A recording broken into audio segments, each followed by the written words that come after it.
I'm Holly Brink. And I'm Andy Brink, and we're the proud parents of Team USA member number 24, Bobby Brink. I'm the father of Leon Sommer. I'm Claudia Vranischitz, the mother from Sebastian Vranischitz from the Team Austria. Hi, we're Mark and Karen Colangelo. We're the parents of number 22, Sam Colangelo. I'm Martin. I'm father of Clemens Kreitz from Team Austria. And we want to wish Bobby and the rest of Team USA a lot of luck up in Edmonton at the World Junior Championships. We keep our fingers crossed und halten die Daumen. Let's go, boys! A lot of success, many goals, and a great time. Merry Christmas to everybody, and go get 'em, boys. Good luck, Sam. Go USA. We are very, very proud of you. Go, go, go, Austria!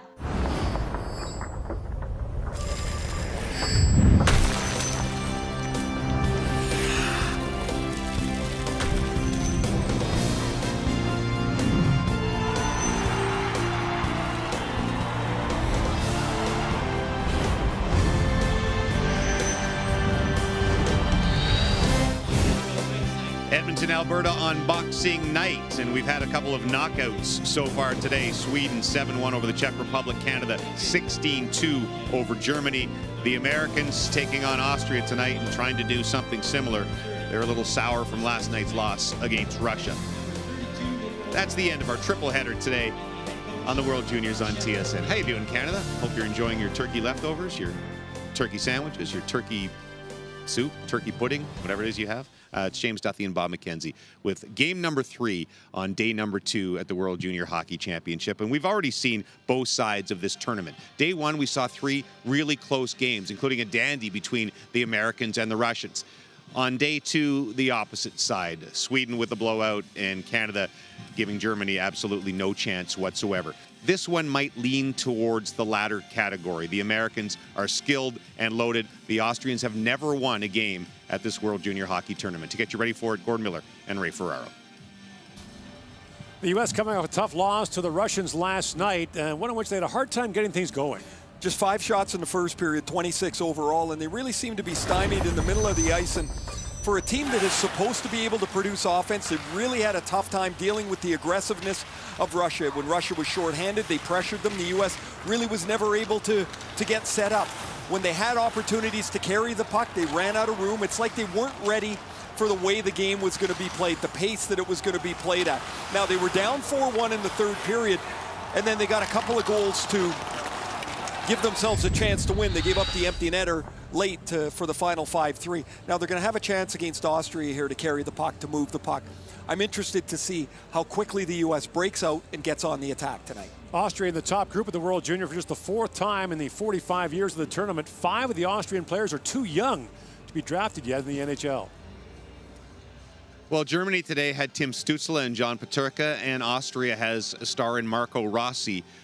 What do we expect from the 9th overall pick of the Minnesota Wild? Well, it's heavy lifting for him because, as Gordon Ray pointed out, Austria is far from a juggernaut at the World Junior Championship. But I can tell you this, head coach Nate Lehman of the United States is not taking this lightly because he knows that Rossi's a game breaker. He led the Ontario Hockey League in scoring last year. He's played 3 full years in the OHL for head coach Andre Tourigny of the Ottawa 67s, who, of course, is the head coach of Team Canada as well.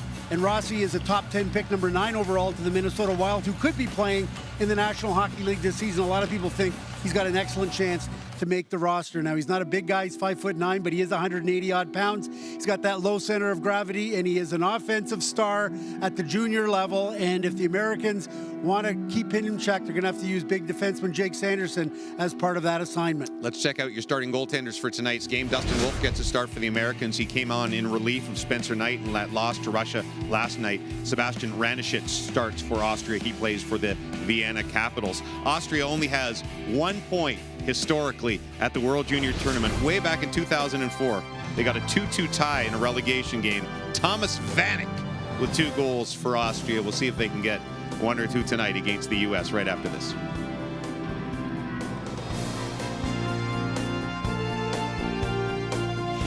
The 2021 World Junior Hockey Championship from Edmonton, Alberta is brought to you in part by Esso. The Esso brand has fueled Canada's love of hockey for over 80 years. By Nike, official gear of Canada's national hockey teams. By TELUS, helping build stronger communities on and off the ice. When we give back together, we're all connected for good. And by Tim Hortons, the official coffee of Team Canada.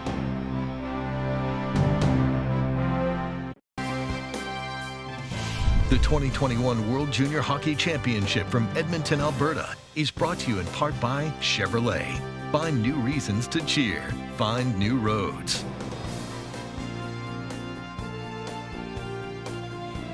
Welcome back to Edmonton. It's the final game on day 2 of the 2021 World Junior Hockey Championship as the United States takes on Austria. The United States beaten by Russia last night. Austria makes its tournament debut. Referees are from Canada. Matthew Menitti is from Verdun, Quebec. Mike Langen from Saskatoon. The linesman Michael McGowan from Mission, BC. And Dion Foster is from Edmonton. And in goal for Austria is Sebastian Ranischitz, 18-year-old from Vienna. Plays for the Vienna Capitals in the Austrian Pro League. And for Team USA, it'll be Dustin Wolf, who came on against Russia, stopped all 11 shots he faced in relief of Spencer Knight. He's a 19-year-old, plays for Everett in the Canadian Hockey League. Roger Batterer is the head coach of Austria, head coach of their men's national team for the last 3 years. And Nate Lehman, the 48-year-old, is the head coach of the U.S. national junior team for the first time. He's in his 10th year as the head coach at Providence College. We saw Canada with a blowout win over Germany earlier. No box today's deal today, boys. Here we go. Let's have a good one.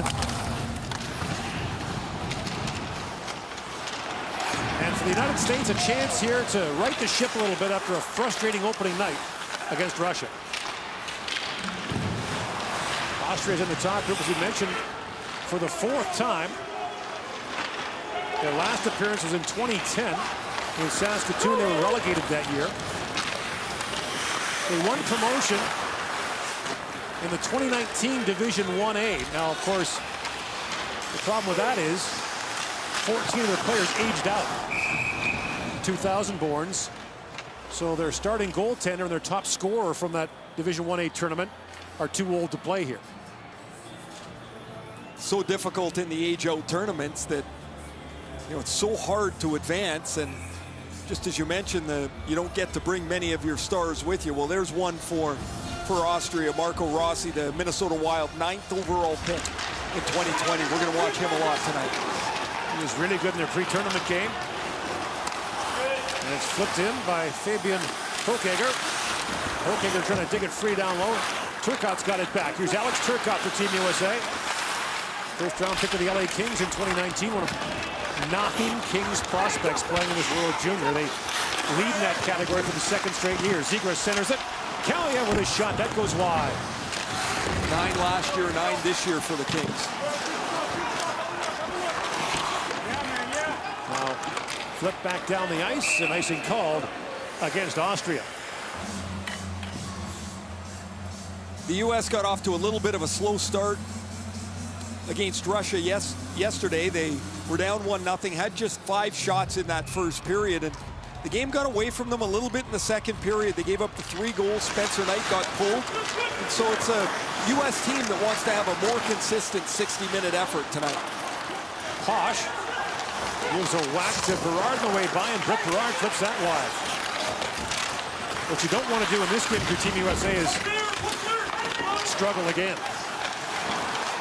You walk in, Berard, a long shot. That's gloved. You're expected to win this game, probably by a wide margin, so that could be a tough standard to it.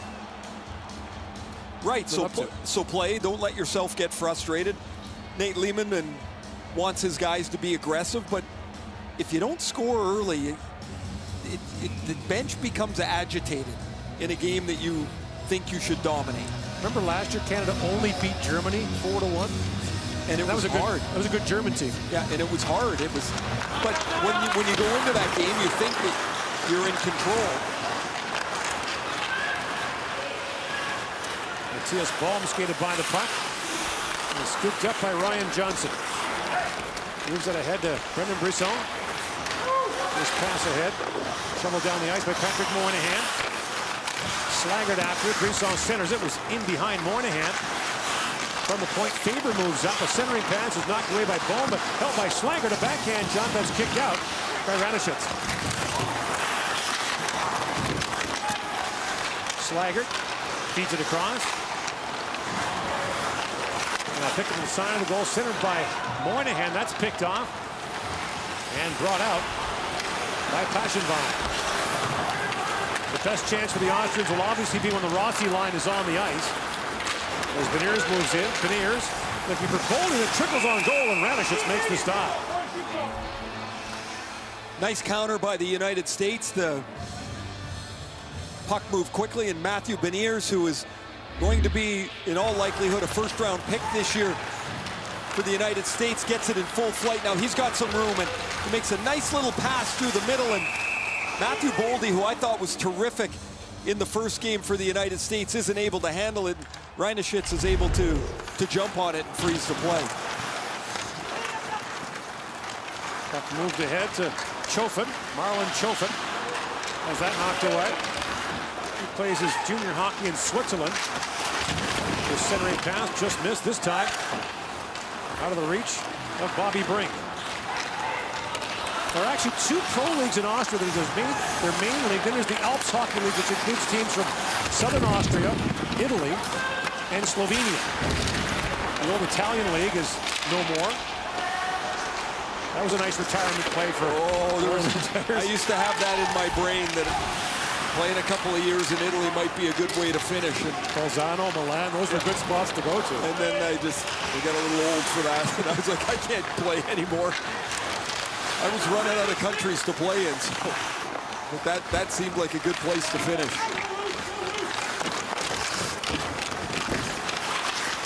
Another centering pass missed as Caulfield fanned on it. Sanderson's long shot blocked by Peters. Now tied up is Netzasanic. And Peters moves out ahead, trying to find Marco Castro, a 16-year-old who's eligible for the draft in 2022. Plays in the U20 league in Rögle in Sweden. He's got 5 goals in 13 games this year as a 16-year-old. I mean, like, that's really hard to do. He's an impressive young player. His dad, Peter, played for Austria in the 2002 Olympics in Salt Lake City. Hochegger, long shoot in, blocked by Wolf. Hochegger back with it.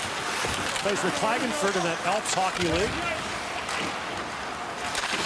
That also includes the Red Bull Academy, where a lot of German teams put their young players. It's in Salzburg. That pass was Ballmer, who goes back down the ice. Puck is at the side of the goal. Ranishitz is down as Turcotte just missed. Shots are 4-1 in favor of the United States. Cam York, the American captain, plays it down. Turcotte with a chance, put it wide. Turcotte gets it back, waits, backhand shot. Ranishitz the save, and he hangs on to the rebound. And we welcome fans of the United States who are tuning in. So if you can't be here in person, at least we have you virtually. Hey, listen, Zoom's been the way, right, in 2012. Let's go! Yeah, I don't know what your Zoom setup is at home. Mine's a couple of big books on a box, hoping the computer doesn't fall over. Haven't quite perfected that yet. They're actually selling, from what I understand, complete sets for your background, for your bookshelf flex, that you can just order one, so you get good books in behind you. Like War and Peace and all that. Yeah, but they look really well read. Yeah, but your buddies are going to know you. You don't know the front from the back of those things. The U.S. has an interesting lineup.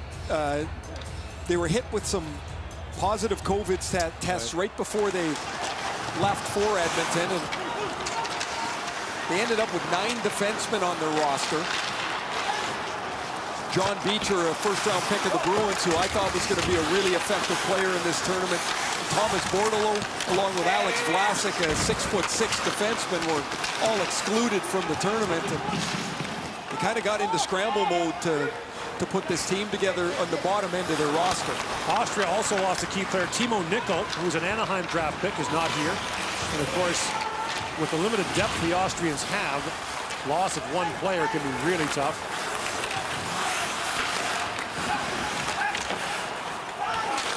Here's Sanderson back with it. Boldy chips it back out. Beniers to Caulfield. Cole Caulfield, sharp angle, puts it high off the glass. Here's York back with it. Slides it back down. Caulfield fell. York's got it. Back in the corner he goes to Boldy. That pass goes off a skate. Matthew Boldy. Boston College of the NCAA drops it back. And that long shot taken there by Faber, kicked away by Ranishitz.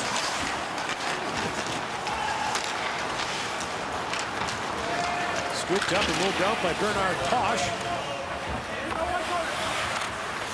And Faber's back to pick it up.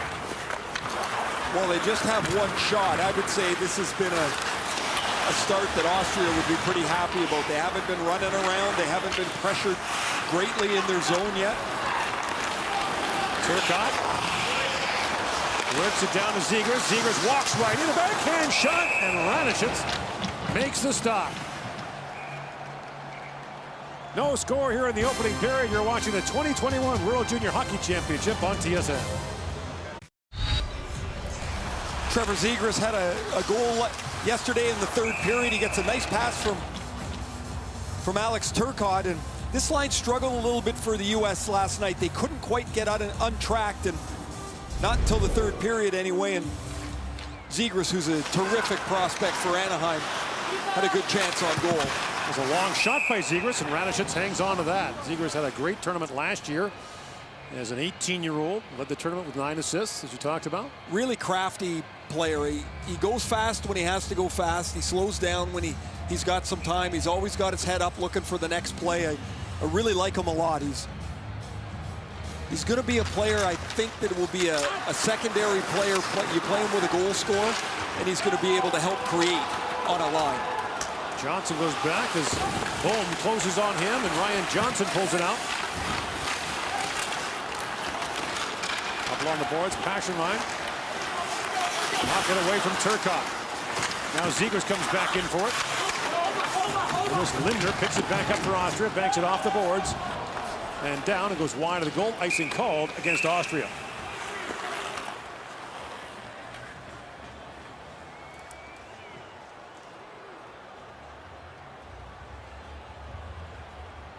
And a penalty coming up to Team USA. It'll be Ryan Johnson who goes off. Penalty number 23, 2 minutes cross-checking.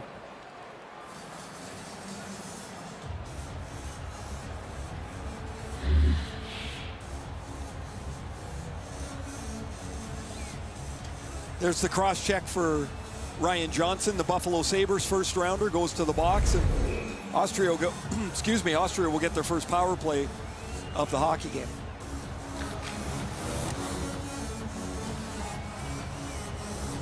U.S. is only shorthanded once against Russia.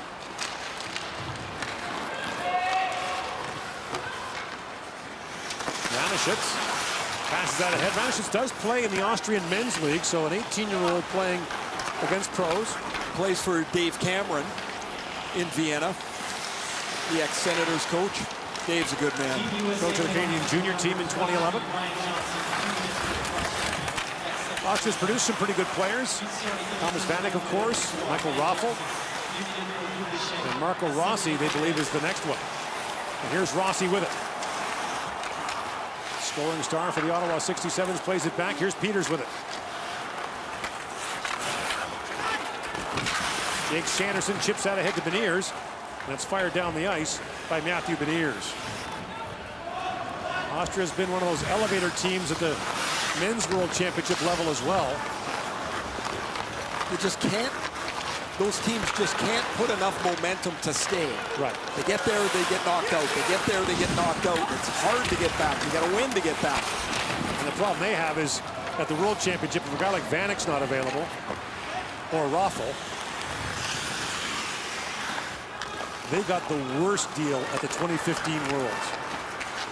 All they had to do was win in regulation against Germany. They went to overtime. That's okay. They still would have stayed alive as long as France and Latvia didn't go to overtime. Guess what happened? Yeah, France and Latvia went to overtime. Yeah, the France-Latvia result was the one that clobbered them.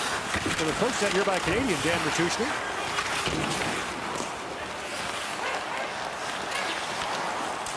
Played back across. Here's Kasper with it. Marco Kasper from Innsbruck. Casper drops it back. Toller back at the point. That shot was blocked as Philip Wimmer couldn't get through the traffic. Well, we're midway through the opening period. The game is still scoreless.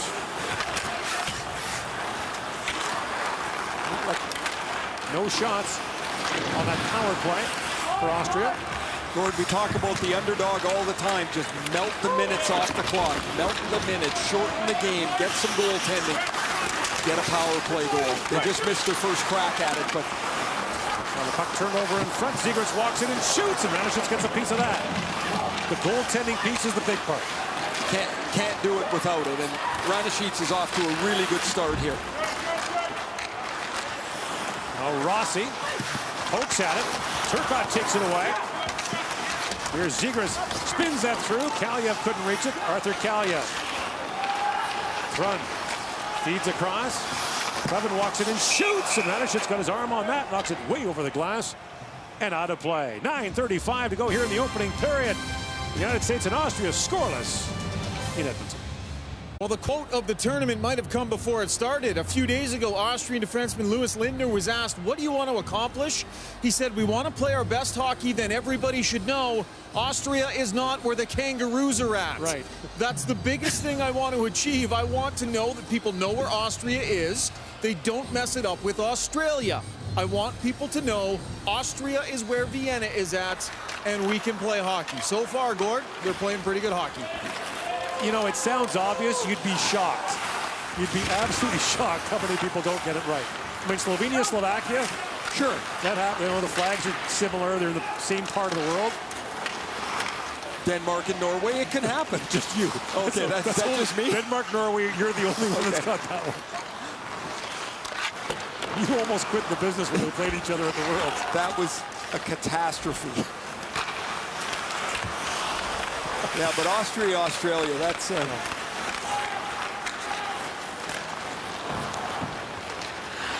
Beniers winds his way in, drops it back to Boldy, works in and shoots. Rebound loose at the side of the goal. Caulfield couldn't catch. Did Ranishits get a piece of that? And brought back the other way. Oh, and a huge hit there. Clevin leveled bomb.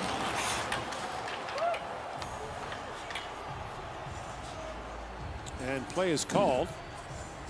Icing was called against the Austrians. Sebastian Ranishits has had some close calls around the front of the net. Here's one with Cole Caulfield's got the open net, but the puck is poked away by the defenseman Wallner. Oh. Coming back to deflect it wide, and while Clevin jumps up in the neutral zone, Tyler Clevin, a 6'4" Ottawa second-round pick, closes the door on Matthias Boom. That was a dead end right there.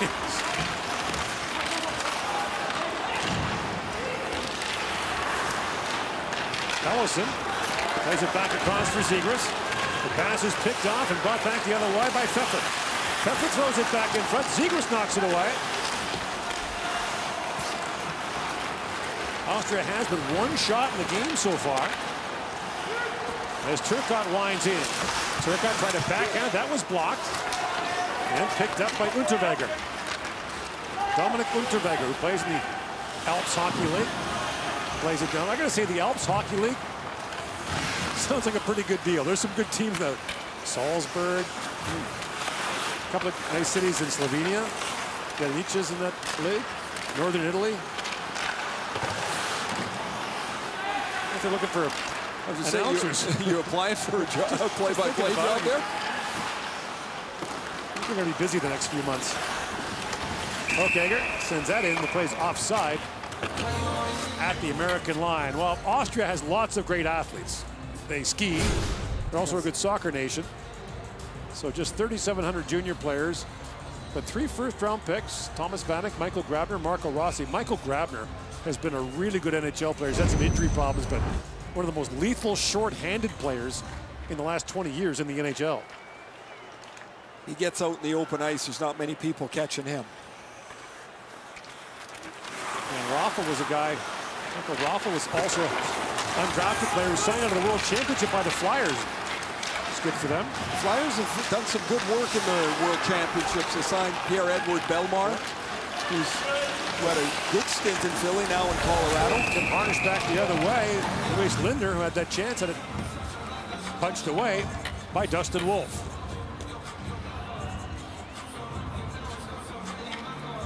Linder played in North America for a while for the Boston Junior Bruins. Hasn't played this year. Little bit of an open ice play here. The shot's deflected up over the glass. And somebody's got to get up there and grab those pucks. There's no netting, so they don't bounce back in. The green ones are from practice. Yeah, you could go get them. Oh, yeah. You doing that untidy, do you? Yes, I do. Yes. You know, Gord, I like to clean.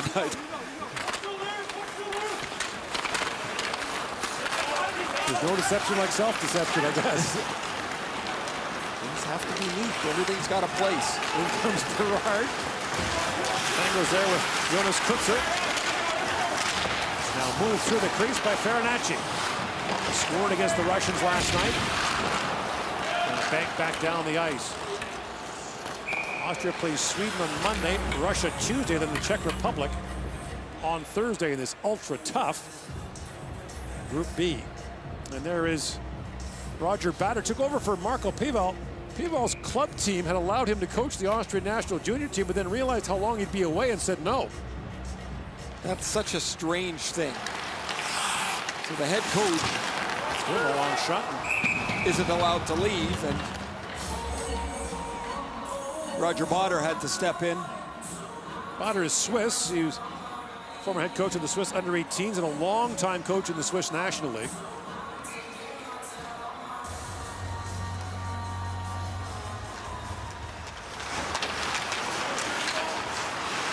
Caulfield works it back in. That's knocked away from Beniers, and a good defensive play there by Marlon Chofin.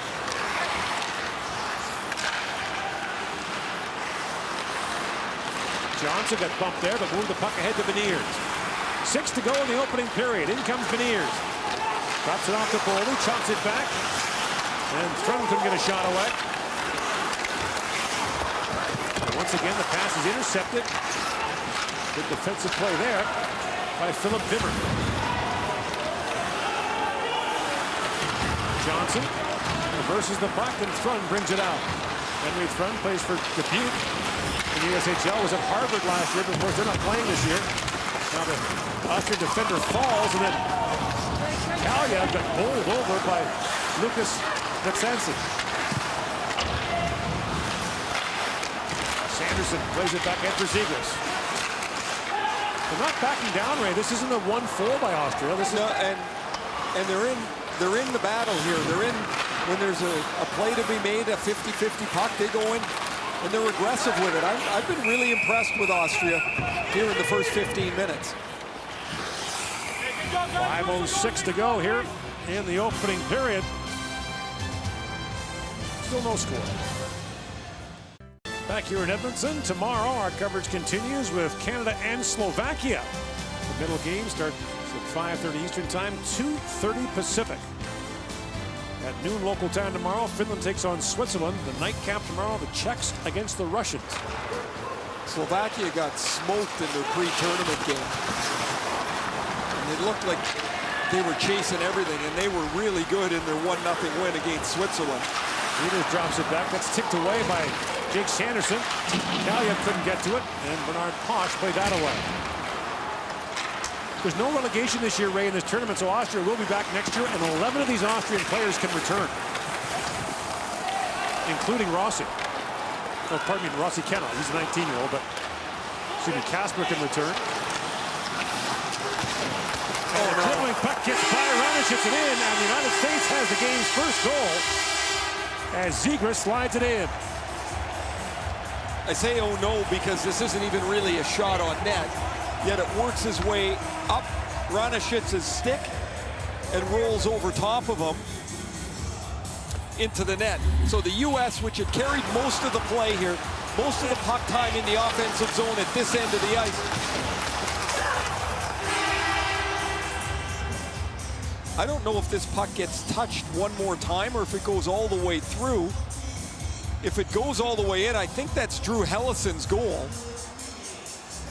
This is barely going fast enough to make it to the net. Hellison's out in the slot. And I think he's going to get credit for it.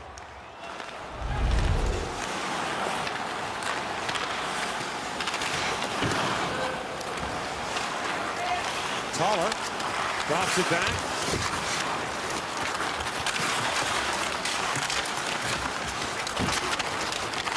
We'll wait for the official announcement.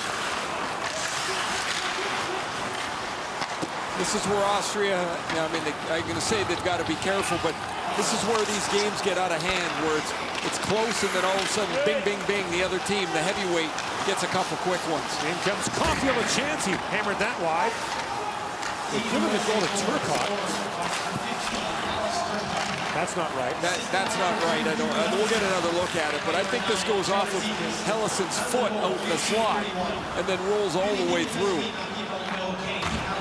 Casper drops that back. In comes Lindner with it. His shot ramps off a stick. Up and out of play.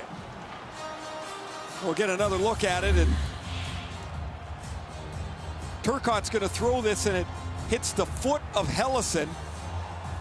Maybe the toe of his stick, maybe. And yet it goes all the way through. They gave the goal to Turcotte, but this will be Drew Hellison's goal, a Colorado second-round pick from 2019 who plays at Boston College. Another Colorado young defenseman. Yeah, they could use some. They're really running short. Right now, it's like an endless bucket of prospects for the Avalanche. Oh, what a great move there. Walking right back in front of his break. Ranishit's down, makes the stop. Puck still loose. Bounce away from Farinacci, and Johnson teed that up. That hit Lewis Lindner in the behind.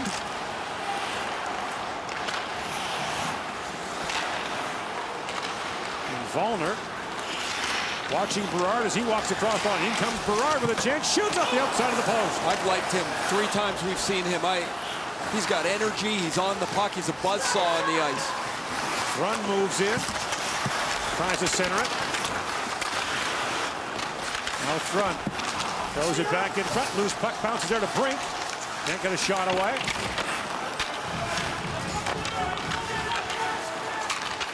Farinacci drops it back. Thrun, a hard shot. And Ranishitz knocks that away. U.S. up to 17 shots. And Gord, I talked earlier about not getting frustrated if you don't jump out to a quick lead. And you have to be careful to guard against that. But really, there's not much else they need to do. Keep getting the puck, attack with some speed, get the puck to the net, go get it again. Here's Berard's nice rush through the middle of the ice. His shot hits the end of the glove of Ranishitz and then off the goalpost. He's been a noteworthy player with his energy and tenacity in the first couple of games. Chofin falls.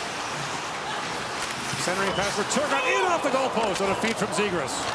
And Zegras can really hold up and find open players. Once again, Zegras shovels it back in front. Ranishit's down. Turcotte pokes at it, and the Americans say it's in. The referee says no. We're good, thank you. Well, we'll take a look at it. The puck's out in the slot now, but at some point that was really close to the goal line.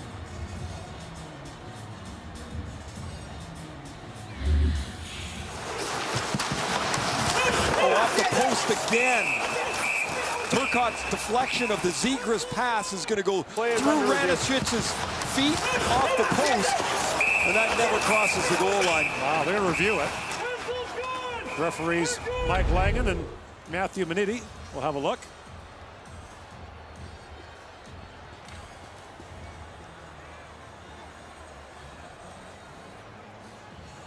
So the officials here make the call in consultation with the video goal judge.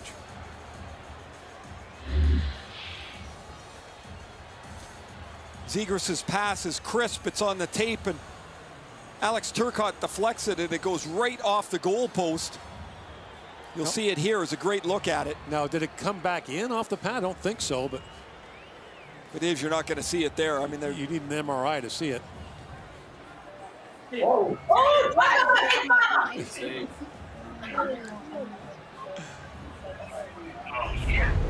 We're all sitting here waiting for the officials to finish watching their TV.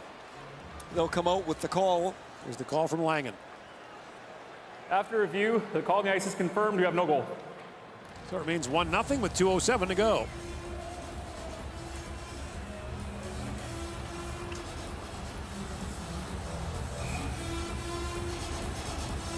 Turcotte was part of that top line that had a tough night last night. They were -3 in the game, including the empty netter, and he's had a much better start today. Had the puck on his stick a little bit. He had an assist on what I believe will be Hellison's goal. And then hits the goalpost there. The United States plays the Czechs on Tuesday and then close out the round robin against the Swedes on Thursday. Sweden's had its issues with quarantine and players made ineligible, but they looked very good earlier today as Ranishitz kicks that out. What a defense they've got. Jake Sanderson, long shot kicked up by Ranishitz. Philip Broberg looked terrific today. Not the first time he's looked great in this building. He was great a couple years ago in the under-18s here, and won't be the last time either. He's another draft pick. Sanderson drops that down to Caulfield. In comes Sanderson, walks right in. The puck trickling down. Ranishitz to stop. Puck still loose. That's shoveled out by Lindner. Ranishitz has had some help from his friends here in the first period. A couple of goal posts. Some defenders have knocked pucks away. Now a chance at the side of the goal, and that's rattled high by Caulfield. Ranishitz might have got a piece of that. No, I was giving you my theory of the underdog, and the one thing we left out is luck. Yeah, true. You know, like you can have the goaltending, you can have the special teams, you can shorten the game, but you need to be lucky too. And while Ranishitz has had an excellent first period, he stopped 20 of 21 shots. There's been about 4 of them that have gone through him like that and somehow stayed on the right side of the goal line. That's Jake Sanderson's backhand that goes through the goaltender and into the blue paint, but not into the net.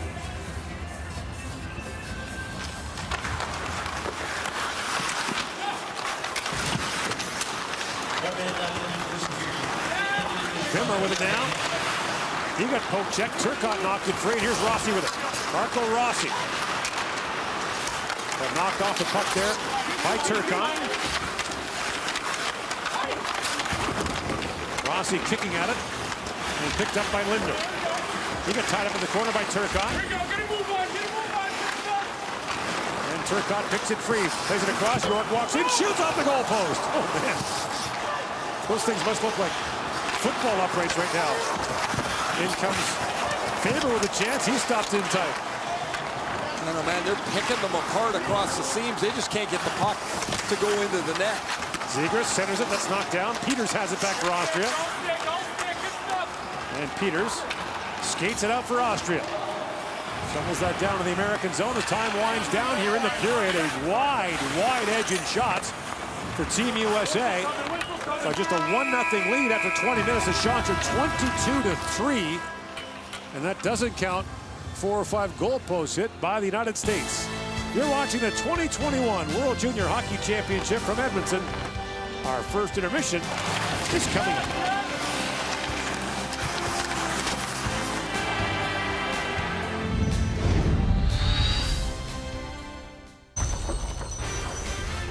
Our first intermission. And don't forget, we have NBA action for you on Sunday, a triple header, as well as a triple header here from the World Juniors. Mavs, Clippers, Bucks, Knicks, T-Wolves, and the World Champions. All of it on TSN all day long. I'm sure there's some people watching the NFL game who just check in the score of this one on their phone and they go, oh, the Austrians are hanging in there. 22-3 the shots for the Americans through one period of play as we welcome you back inside the bubble in Edmonton. James Duthie and Bob McKenzie. That's an NFL score, by the way, 22-3. Yeah, that's right. 1 2-point conversion, 1 field goal the other way. That was the most 7-0-ish, 1-0 period I've seen. We're right behind the Austrian net where our set is. And the amount of posts and pucks on the goal line behind the goaltender, and yet they score on a fairly harmless one. And what's amazing is the one goal that got by Sebastian Ranishitz was just a nothing play. It was a deflection off of Drew Hellison's skate in the slot that should have easily been stopped. And usually those goals are incredibly deflating for a team like Austria, the great underdog. And credit to Ranishitz, after he let this one in that was as bad as it was.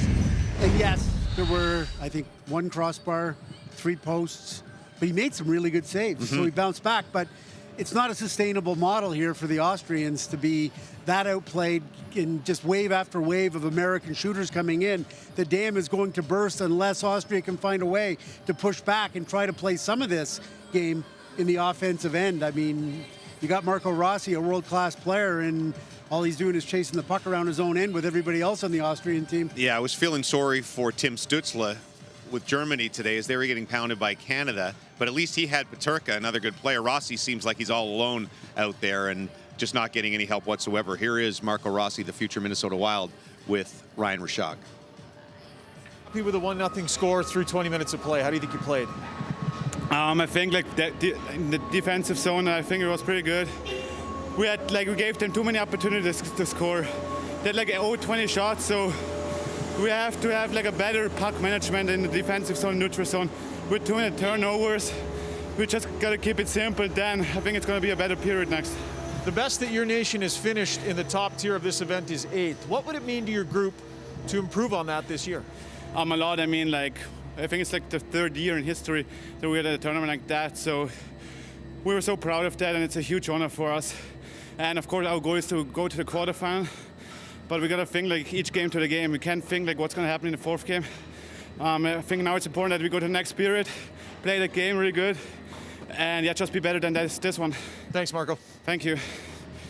Marco says all the right things, better puck management, less mistakes. I don't know if they can pull it off against the Americans. By the way, they've changed the goal to Kaliev now, as they can't quite make up their minds on that one. Canada will recap that huge win over Germany next.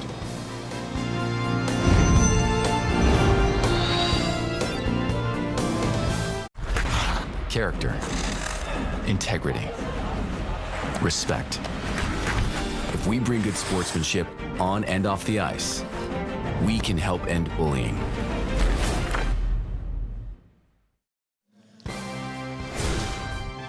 Yet another triple-header tomorrow from the World Juniors. Finland and Switzerland, Slovakia and Canada, the two 1-0 teams in Group A face off, and then the Czech Republic and Russia. That old rivalry winds up our day at 9:30 p.m. Eastern Time. Germany and Canada, if you are a German-Canadian, look away. First period, Dawson Mercer, the Newfoundlander, steal the puck behind the net, kissing the cod and the twine. It's 2-0 Canada, and you have an idea where this is going already. Second period, 4-1 Canada. Philip Tomasino to Mercer. Another one. 5-1 Canada. Then it's fellow Newfoundlander, Alex Newhook. He gets 2 on the night. 7-1 Canada, 4-1 Newfoundland. And later, Dylan Cousins, who ends up with a hat trick and 3 assists, goes to the back end. 16-2 is your final for Canada against a depleted German squad. I think other than the score for us, it's more the way we play. And I think in the 3rd period, we got back in a lot of good habits and a lot of good things. So that's what we want to build on. There's a lot of things we can clean up in the neutral zone and the D zone. Those guys are low numbered and they're coming off a back-to-back. So, we know we're going to face, guys that are less tired in that. So we just got to clean up a lot of stuff in the D zone. But obviously, we're happy with the offensive outcome. It's tough because you're waiting so long for the World Juniors and to see Canada play, and then halfway through the game it almost becomes tough to watch because Germany's 14 skaters and they're just getting destroyed. There were so many reasons why this was predictable, if not ordained, well leading up to this game. But the reason it got as bad as it did, even above and beyond those circumstances, which many of them were pandemic related, was the mere fact that the German goaltenders, and there's no way to gild the lily on this, Arno Tiefensee and Jonas Gar had a tough day. They gave the puck away behind the net on multiple occasions. You know what, they're kids and they had a tough day. They played yesterday, they came back again today, and it doesn't help that in front of the goaltenders, the kids were really, really tired. They've only got 5 defensemen, they've only got 9 forwards. But you start going down the list, they're so short-staffed. Their number 1 goalie, the guy that was supposed to be their number 1 goalie, tested positive for COVID even before they had their training camp in Germany. They lost other key players like Lukas Reichel from the German team. So it goes on and on and on. But on top of all that, the goaltenders really struggled today. All right, so let's hope, though. It's going to get better for the Germans, right? It is. They knew they were going to take a beating these first 2 games with Finland and Germany short-staffed. They had the option of splitting up and getting a day off in between, but they didn't want it. And the reason they didn't want it is they would rather take the medicine that they took today, have a day off. Now they get a goaltender and 2 defensemen back, all things being equal, if they're medically cleared. But 3 players are eligible to come back into their lineup for their game against Slovakia. And then on December 30th, they'll have basically their entire team back, eligible to come back in if they're medically cleared. They're eligible to return as long as they're medically cleared. Those games against Slovakia and Switzerland, if they win those games, they're probably going to finish in 3rd place in the division and play the 2nd place team on the other side instead of playing the 1st place team or not making the quarterfinals and being eliminated from the tournament. And Tim Stützle and Peterka, I would say, are better than anything we've seen on Slovakia and Switzerland so far. Maybe more depth on those other rosters, but we wanted to give you something positive for Germany because it was a tough day and tough thing to watch. The Arkells to break, U.S. up by 1.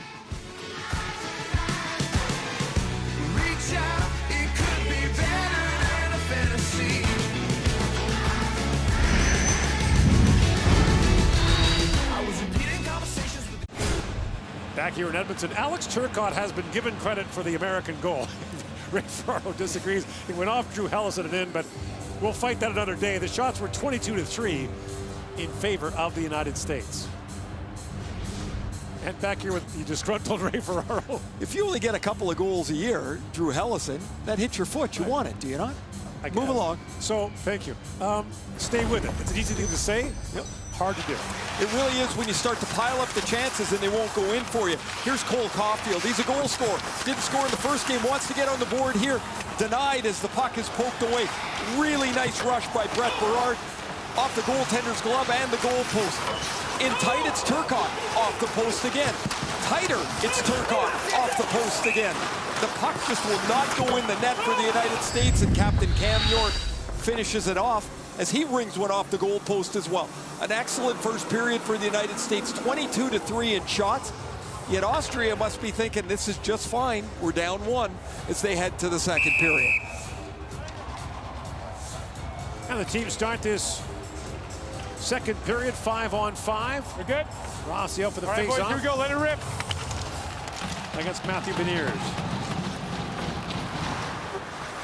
It is interesting to hear the officials. We don't normally. And one of the things that happened in the NHL bubble, Ray, was that the officials were staying in the same hotel as the teams, which almost never happens. Right. Hockey players in the NHL almost never see the officials outside the rink. The officials fly commercial, the teams fly charters. But there was an interesting byplay between them, and the same thing's happening here. Well, you find out the guy's just doing his job too. Oh yeah, guess what? They're good guys too. Because when you're on the ice, they're not on your team. Right? So any time there's a call, you feel like you've got the short end of it.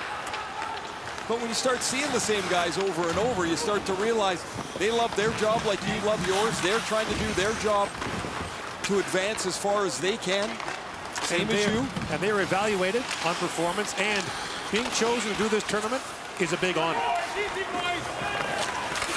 Casper wheels that around, held the point by Sanderson. Jake Sanderson slides that, then an Austrian without a stick. Hokager quickly retrieves that. Kaliev for Turcotte, a centering pass, and Zegras just missed on that. Zegras back to Hellison, shoots that towards the goal, a bouncing puck, knocked wide by Turcotte. Alex Turcotte drops it off to Sanderson, almost a break there, but Toller couldn't reach it.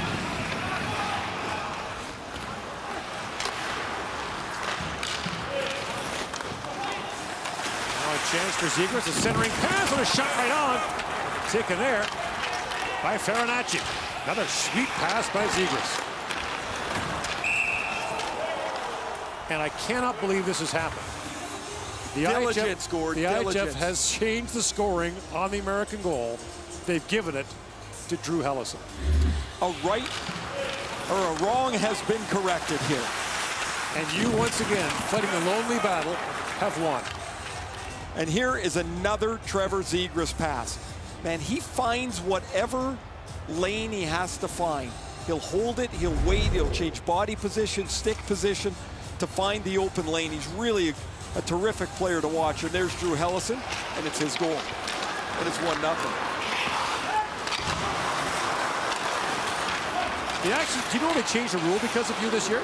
Did you know that? Oh my goodness. They Which did. rule? So remember last year, I forget what the team was, but a player got a penalty, got a misconduct, but he was cut. So he had to go to the dressing room and change jerseys and get repairs. And so while he was out, they had to have someone else sit in the penalty box and serve as misconduct. So they're actually 2 guys down. That's and you ridiculous. thought that was ridiculous. They changed it. Well, I'm glad they did, because the guy can't come out of the box anyway. Why do they have to lose 2 players for this? See? Now, the only concern I have is that this now emboldens you to unfork some of your other bizarro theories. I was going to say, you know, there are some changes that I'd like to make. Legalizing slashing is never going to happen. No, that's not good. I'm almost in favor of the old style penalty rule, power play penalties. So you got a 2-minute penalty, it's 2 minutes. You get 3 power play goals on it, that means you got a good power play. You know mine, if you score while delayed penalty is coming, you still get the power play. Right. I don't think we're going to be consulted on this, Gord. No one really asks, although your outrage last year was heard. Call against the Americans. And what do we got here? And I thought there was too many men on the ice. They were just hauling the guys back on the ice. How concerned are you right now if you're Nate Lehman and it's only 1-0? Well, it's hard to say, because unless you're Nate, you're standing right behind the bench and you're starting to listen to the guys. Are the guys grumbling? Are they starting to show some frustration? Right now for Nate Lehman, I think you have to keep pushing the positive message. Look, guys, we're going fine here. We got 23 shots already. We've hit 4 goalposts. Keep going, keep playing the right way. But where you start to get concerned is if guys start trying to be individual contractors and doing things all by themselves. And there's really been no indication of that so far. I'm sure he'd like to see some of his big boys break out here. Boldy, Beniers, and Caulfield are on the ice. They've had quite a few chances. Nothing gone for them. That top line with Turcotte and Zegras have been all over the net. And just the one lucky goal is the only goal on the board. Off the face-off, York works in. Cam York lines into the corner. Don't forget the U.S. has hit at least 4 goalposts in this game. Boldy to Caulfield. Cole Caulfield back to Faber with a chance. And Radishit's got his glove on that. It's a really nice pass for Caulfield. One of the reasons being that he didn't rifle the puck across. He put it into a place that was very receivable for Faber. He just fired it over the net. York goes back. He's bumped there by Marco Kasper, who's gained some attention here in this tournament in the early going for his play as a 16-year-old, one of the youngest players in the tournament. Austria's got 11 guys who can come back next year. In comes Beniers, a centering pass, just missed Boldy, and Boldy swings back in the corner. Back for Hellison, walks in and shoots off a stick and high. Matthew Boldy back on it. Caulfield pivots back a couple of times, drops it off. Sanderson jumps in, Jake Sanderson, a centering pass, and Turcotte can't believe he didn't score. What a stop there by Radishits. He literally could have 3 goals already. He's hit 2 goal posts and then just robbed from about 4 or 5 feet. There's Turcotte off the bench. Jake Sanderson goes deep behind the net. Turcotte gets inside of Lucas Thaler, and he is stopped in front of the net. Here's that earlier play to Faber. What a great feed from Caulfield. He's got to find the lane, which he does, but instead of rifling it across, he makes a receivable pass. There's room. Faber just misses it up top. It's such a skill to, A, find the open man, but to know how hard to pass the puck. You don't have to pass everything 100 miles an hour. Ronnie Francis was the best guy I ever played with for that. He'd give you a soft one if that was what was required. If you needed to fire one in, he'd rifle it into you. He made it receivable for you, and it really makes it easier on the puck receiver. Zegras in, snaps out of top shelf, and the United States breaks through for the second one to take a 2-0 lead. You know, we've been talking about him already, but this kid is a player. Anaheim is going to love Trevor Zegras. He's on the board here in his second game. There's a Zegras sweater. He scored the other night. against Russia in the third period. He's kind of hanging out in the high slot.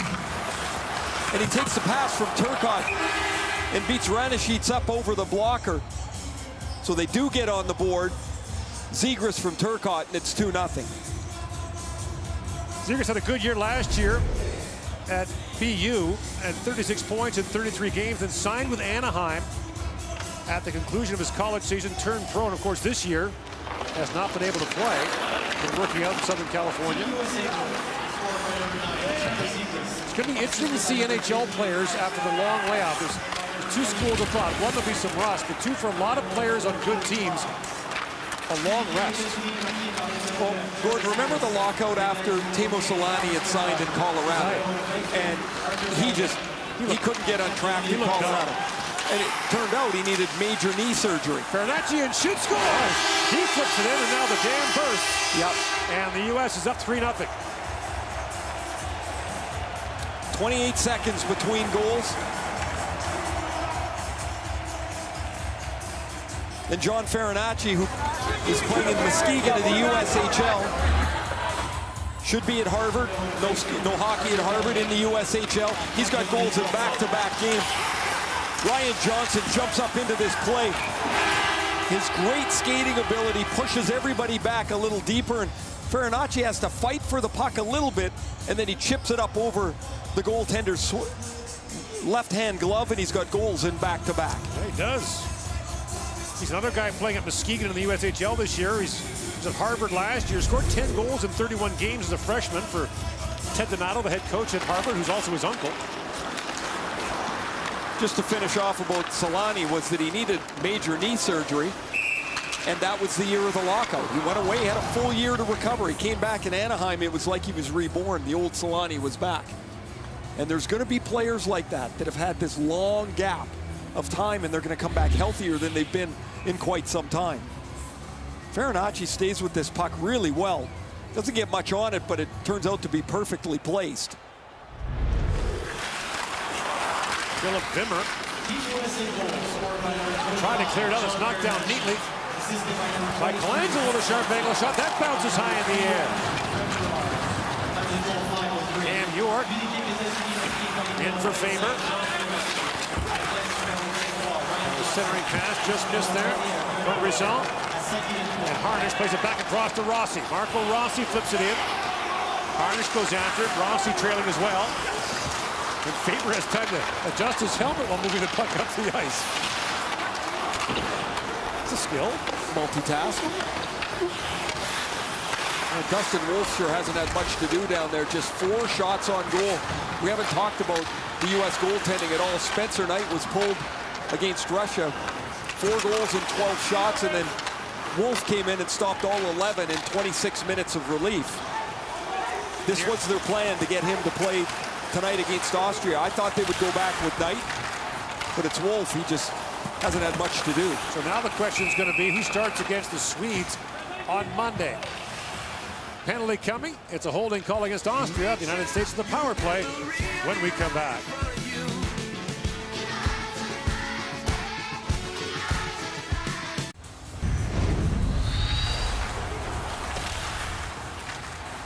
Kasper gets called for holding on Matt Beniers behind the net.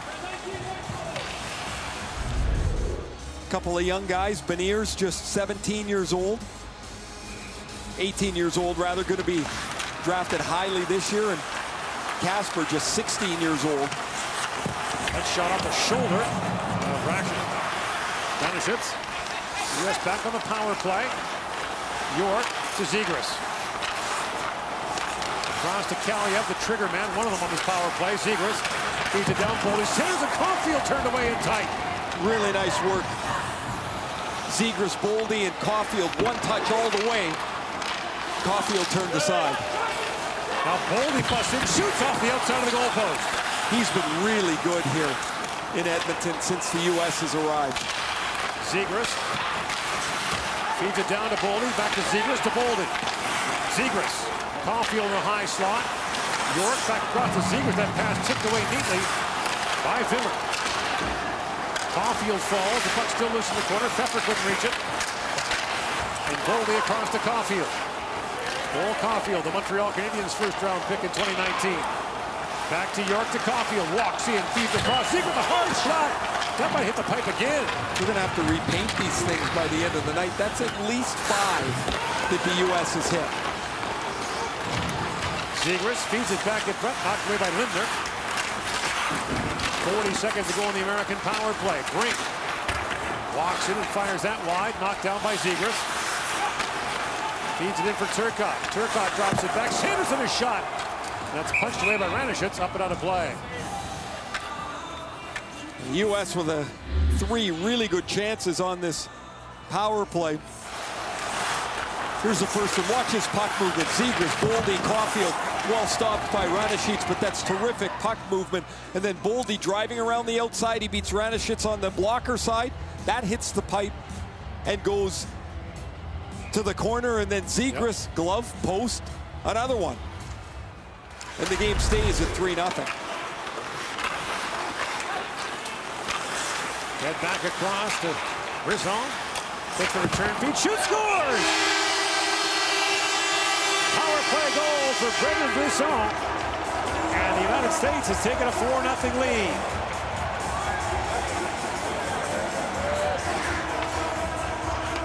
His agent will like that. His dad, Pat Brisson, a well-known agent. Face-off win and good help in the middle of the face-off circle to keep that puck alive. Brisson will play catch at the point with Jake Sanderson, and the one-timer beats Ranishitz on the short side. The U.S. has a power play goal, and it's 4-0.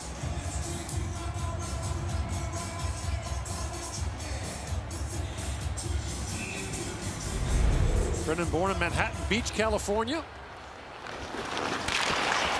He's a freshman at Michigan. 2 goals in 8 games played. He was the USHL Rookie of the Year last year with the Chicago Steel. As you mentioned, a Vegas first-round pick, 29th overall in 2020.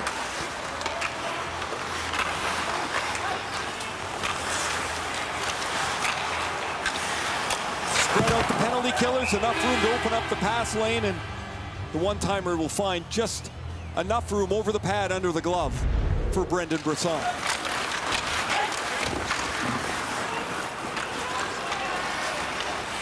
That's Asani, had that knocked away. Lead pass. Finds Gerard. Moynihan shoots. That was blocked as Posh got in the way.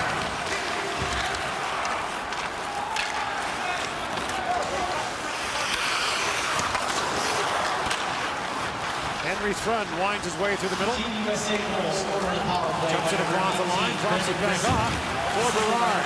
The Farinacci has a goal here tonight. Farinacci drops it off to Berard.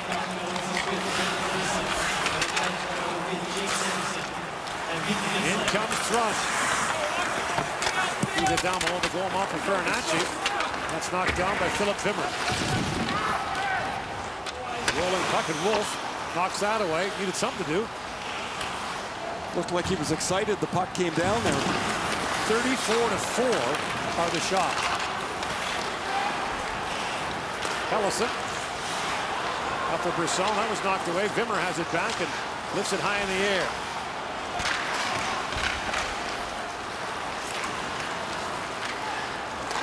So Austria, I want to say through a quirk in the rules, will have back-to-back appearances in the top level of the World Junior for the first time in its history, because there's no relegation this year. Brink moves in, feeds across, and Brisson fanned on that.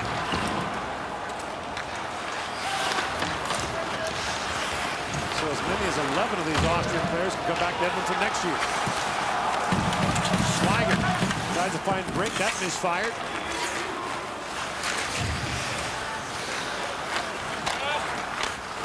The U.S. has 7 who can return next year. Long pass, missed passing line. Icing waved off. Boldy moves in with Veneers.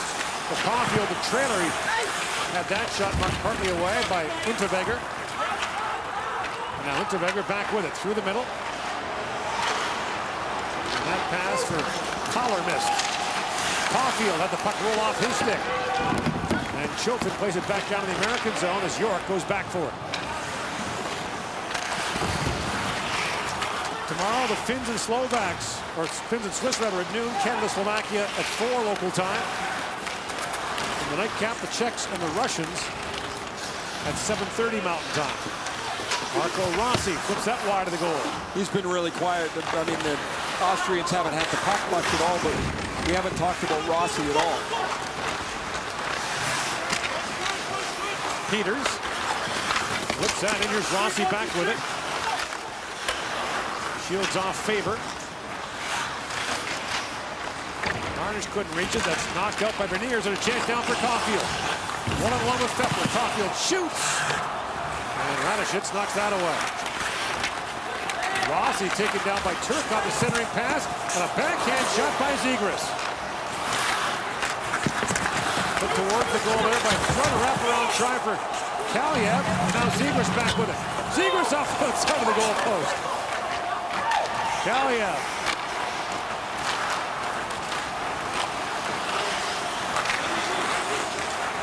In comes Zegras. Flips it. That's it. He roofs that right under the post. And Zegras has another to make it 5-0. It hit the post earlier in the shift. And this is so slick from Trevor Zegras. Short side, up high, over the blocker, into the very top bin of the net. Turcotte will find Zegras again. Really nice move with his skates as he gets up on his edges to lose the defenseman off the head of the goaltender and in. And it's now 5-0. Zegras has a pair in this period. And a couple of goal posts while he's at it.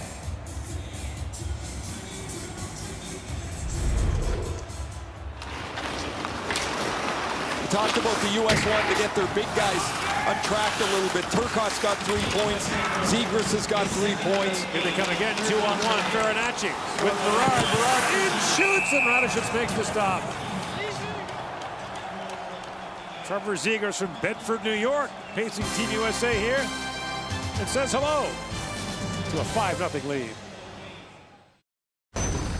Time now for Gear Up with Skip the Dishes, and today we're paying tribute to the folks who do the testing here, the frontline workers who have been doing testing for us and around the Edmonton area. They were saluted by the local organizers here. Skip the Dishes, the official food delivery app of Hockey Canada. It's gone very smoothly so far, with one exception. Testing you has been a problem. They need a corkscrew to get the swab up your nose. Yeah, there's a little bit of challenge there. Ball feeds that in front of the pass. Just missed. Marco, or Vilner rather. And Vilner was right in front. Well, it's been very smooth. Done a terrific job, really super organized. You were part of the NHL bubble in Toronto, but so this is my first look at it. And it's really well organized and really efficient, and you know where you're supposed to be and how to get there. And Vilner shoots. That goes just wide. I think I'm up around 60 tests now. After the first 40, it doesn't even hurt anymore.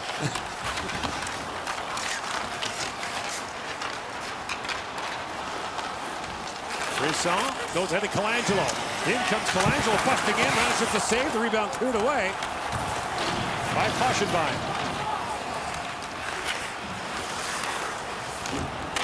You gotta wonder how much more gas Radishitz has in goal here.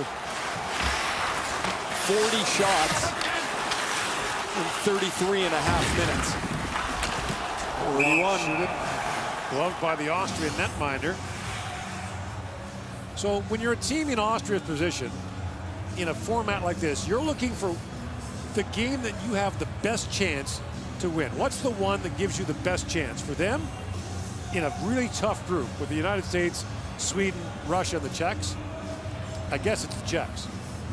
It would have to be. I mean, the other three seem to be miles ahead. But we saw it a few years ago, Denmark, you know, pulling upset in their group. I mean, the Danes were the kings, right? They'd win the one game they had to win. Year after year. Get to the quarterfinal.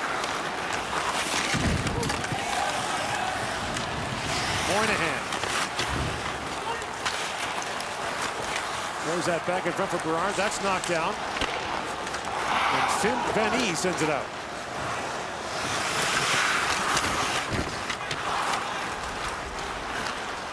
Six to go in the second period. Farinacci plays it back in. This is game number 6 of the 2021 World Junior.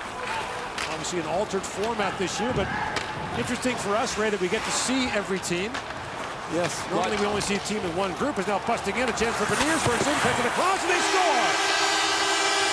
The feed to Boldy. And it's 6-0. In the early game, Canada got 7 in the second period against Germany. We're at 5 here. As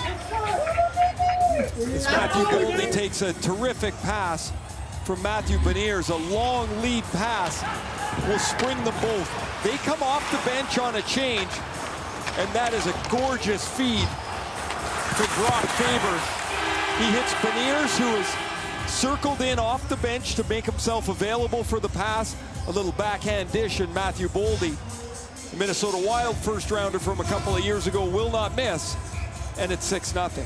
But that is a terrific quick up from Brock Faber. Faber, one of those LA Kings prospects you were talking about earlier, Gord. One of the 9 in this tournament. He was a second-round pick in 2020. 2 years with the National Team Development Program. They've got 15 players on this roster who played for the NTDP, which is an under-17 team and an under-18 team based in Plymouth, Michigan, just outside Detroit. The under-17 team plays in the USHL. The under-18 team plays games against USHL teams and college teams and competes in the IHF under-18 tournament every year.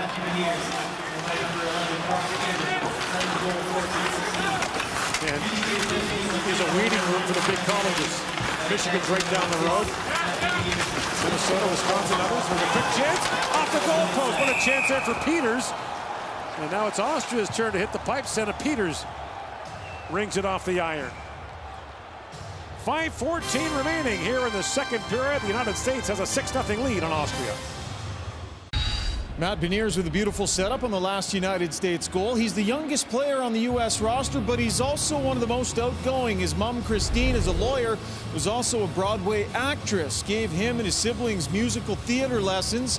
And on day 1 of training camp, when they showed up, the head coach said, "Introduce yourself and tell us something we don't know about you." He said, "I'm Matt Beniers and I can sing." And of course, they made him sing for the entire group. I'm told he sang the Jersey Boys. Well, if you're going to talk the talk, I guess you gotta sing the song, right? There's Casper from a sharp angle, hammered that high and wide, and the puck deflected out of play, so the faceoff will remain in the U.S. zone. Pretty evident skill to watch when Beniers is on the ice. He's a terrific skater. Covers a lot of ground in a hurry. He's got good hands. Really thrust into a pretty important role here with, as we mentioned earlier, John Beecher and Thomas Bordeleau out of this tournament. So they became thin at center ice, and maybe more of a support role was imagined for Beniers, but not anymore. He needs to produce if the U.S. is going to do well. Wimmer peels back behind the goal. It's stolen there by Turcotte, throws it back in. Kaliev in tight. Radonjic makes the stop on Kaliev from about 5 feet. Turcotte back with it, can't get a shot away, and it's picked up by Hoegger. Up for Casper. And Casper comes in, the play is offside. For 4 years, teams have done amazing things to raise the Chevrolet Good Deeds Cup. But this year, ideas triumph. What would you do with $100,000 for your community? Just after 9 o'clock local time here in Edmonton. Day 2 of the 2021 World Junior. 5 teams in each group. The top 4 advance to the quarterfinals. The bottom 2 would normally be in the relegation, but there is no relegation this year. Off the inboards, Brink moves in, and Radonjic turns him away. Drop back, Helleson shoots, and Radonjic stops that. 45-5 are the shots on goal. Back at the point, here comes another one off the goalpost by Sanderson.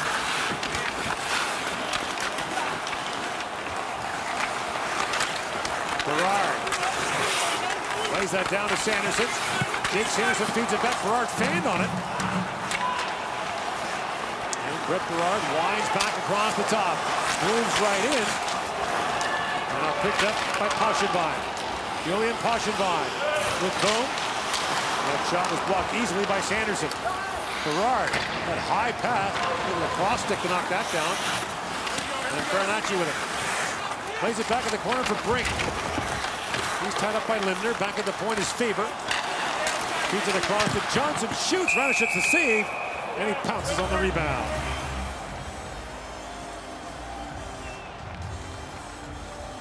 Ryan Johnson has an assist earlier on the Farinacci goal. And this is getting to be an old story for the United States. More shots, more chances. Another post. 46 shots on goal. What we talked about in the first intermission, Ray, you just got to stay with it, right? When it's not going.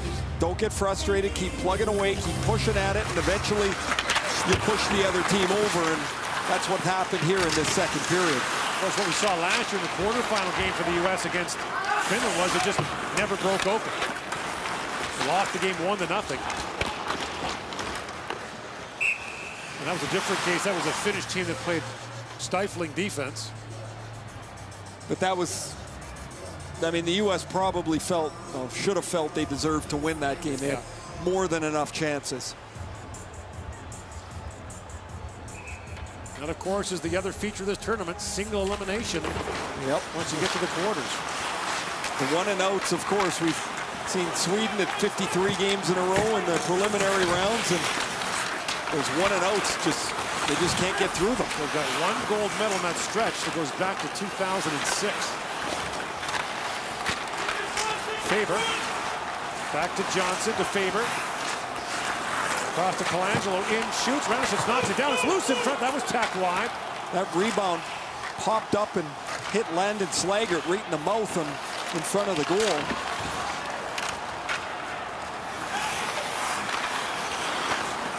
It looks like he's okay just over on the bench, shaking up a tad.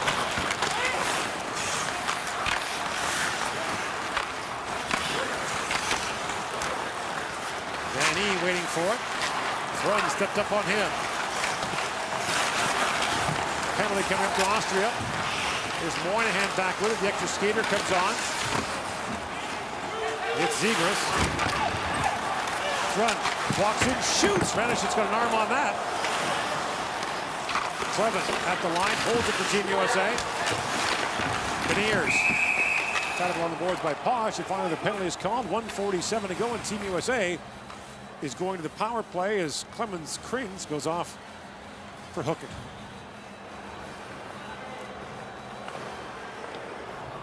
Austria, number 6, 2 minutes hooking. There will be the hooking call right there on Krings. And earlier on, we were talking about Landon Slaggert, so he's wrestling for position in front of the net. The rebound comes off the Colangelo shot, off the blocker, doink. Ouch. They call it a biscuit, but it hurts when you try to eat it. It looks like he's okay. No cut. Still doesn't feel very good. York plays it back to Kaliev, a long shot. Ranishitz save, rebound, score! Boldy on the doorstep makes it 7-0. Back-to-back goals for Matthew Boldy, and the U.S. 2 for 2 on the power play.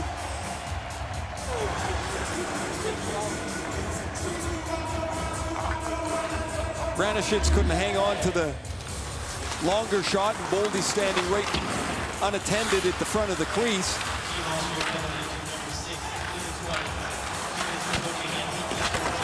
And an easy tap, and Kaliev's shot is mishandled. Oh, he almost got it. It hit the goal stick of Ranishitz and bounced into the net. So the U.S. 2 for 2 on the power play now.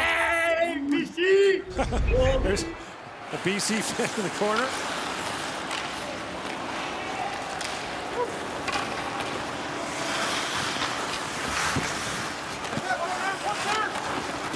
Boldy plays there for Hall of Famer Jerry York. Roommates with Alex Newhook. Yes, the Canadian. Spencer Knight, the American goaltender, also at Boston College. Jerry York, the head coach there, also coached at Bowling Green. As Casper works here, feeds it back in front. Turned out some good NHL players and 2 NHL GMs. George McPhee and Brian McCollum were teammates there. From the long shot, Ranishit's knocked that away. York's been around long enough. He also coached McPhee's son at Boston College the last 4 years. 30 shots in the second period for the U.S. There's 31. Beniers with a chance. 31 shots on goal.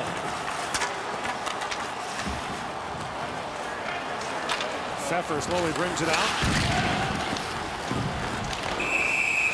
And ices the puck, so he can't get off. He's exhausted. So we've talked about this before, Ray, that you look at this, you say, well, what hope could Austria possibly have going into a tournament outmatched against teams like the United States, Sweden, and Russia? Again, first of all, to represent your country. It's the competition for sure. And secondly, you think about that one game.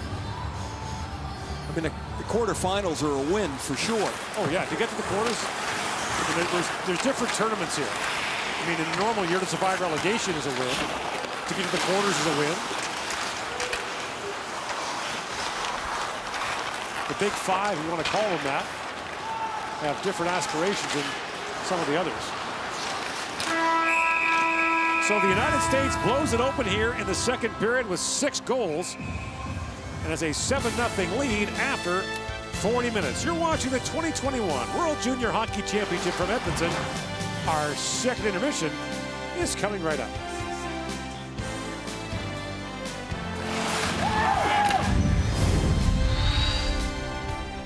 For more than 80 years, Esso has supported Canadian hockey with programs like the Esso Medals of Achievement, Esso Fun Days, and the Esso Cup through our long-standing partnership with Canada's national teams. Esso, proud premier partner of Hockey Canada. NFL Week 16 continues tomorrow. 3 early afternoon games on tap. If the Americans were the Falcons, then Austria would come back and win this game. I've been hard on the Falcons today, with good reason. They're taking on the Chiefs, Colts, Steelers, Giants, and Ravens. Mucho playoff implications all day long on CTV and TSN. And don't forget you can't miss any of Sunday's biggest plays with NFL Red Zone, available for free on tsn.ca and the TSN app. Well, we showed you after the first period, the score clock tells the story. 52-5, your shots on goal, 30-2 in that period. This day is actually blowout day at the World Juniors. The cumulative score for the winning or lead teams, Bob McKenzie, is 30-3 right now. And if you look at the sked for this tournament, it kind of breaks down in 2 halves. We had the Russia-USA game last night, but for the most part, the lopsided games are early. And once you get to about the 29th or so, it's pretty much all tight games and all the big guns play each other back and forth. And even the lesser teams with a chance at making those quarterfinals. So it'll get a lot more interesting as the week goes on. This game, after all the missed chances in the first period by the Americans, it was the exact opposite, where pretty much everything they shot went in. Well, the Americans did what good teams do, and that is they just stayed patient. They didn't get flustered. They just dominated that first period in terms of the shot clock, but only had a 1-0 lead to show for it. And the one goal they got was as fluky as you could possibly imagine. But here in the second period, it took the second goal to open the floodgates. But it's interesting that Turcotte really stepped up in that period, along with Trevor Zegras and Arthur Kaliev. This line wasn't very good against the Russians. It's also interesting that off this play, it was a face-off play. I'll tell you why in a second. But Turcotte really strong on the puck, gets it out to Zegras. And Zegras, who's a tremendous passer, does a great job with his shot there. And he did it again when he got his second goal later in the period. But I talked about face-offs. Nate Lehman, the head coach for the U.S., wasn't at all happy with the face-off play of his team in the pre-tournament game, and then to a large degree against the Russians as well. And I realize it's a much lower bar here with the opponent tonight, but even so, winning face-offs, controlling the puck, and getting it in the back of the net is something that they want to practice doing tonight so they can try and refine that over the course of the week. I'm a huge Run DMC fan. It's Tricky, probably my favorite rap song of the 80s. You might be tired of it tonight. 6 times over the last hour. By the time the night is over, I may be sick of It's Tricky. But good choice by the Americans. Here's Matthew Beniers, who assisted on the 6-0 goal with Ryan Rashad. Well, Matt, I'll ask you this. You have to answer honestly, because I'm sure your parents are watching. When the game was 1-0, were there any nervous moments on the bench for you guys? Not really. I think we were playing well. We had a ton of chances, and we kind of had the ice tilted at that point. And I think we all, like our leadership especially, was like, stay calm. We have this, like, we have this at the grasp of our hands. They're going to come. Just keep playing the way we play. And that's what we did, and then they started to fall for us. Mark Masters was doing a word association game with you, and he asked you Matt Beniers. Yeah. The word you said was happy. Yeah. Where does that come from, and just always the way you're feeling? Yeah, I don't know. I guess I'm just kind of a happy guy. I never really get down on myself. I'm just kind of stay like even cool throughout the game and off the ice. Obviously, I'm a kind of happy guy, so that's kind of what's the word that came to mind. Well, it's a game day, so we're not going to ask you to sing today, but if we come see you on an off day, will you sing for us? Probably not. I mean, I don't blame you. Kind of depends on what mood I'm in. If the music's going in the locker room and it's on, you might hear me chirping away. But other than that, I don't know. All right, fair enough, Matt. Thanks for your time. Yeah, thank you. I think Ryan's just looking for an excuse to break out his guitar. He will do so every opportunity. 7-0 U.S. We'll talk more Canada next.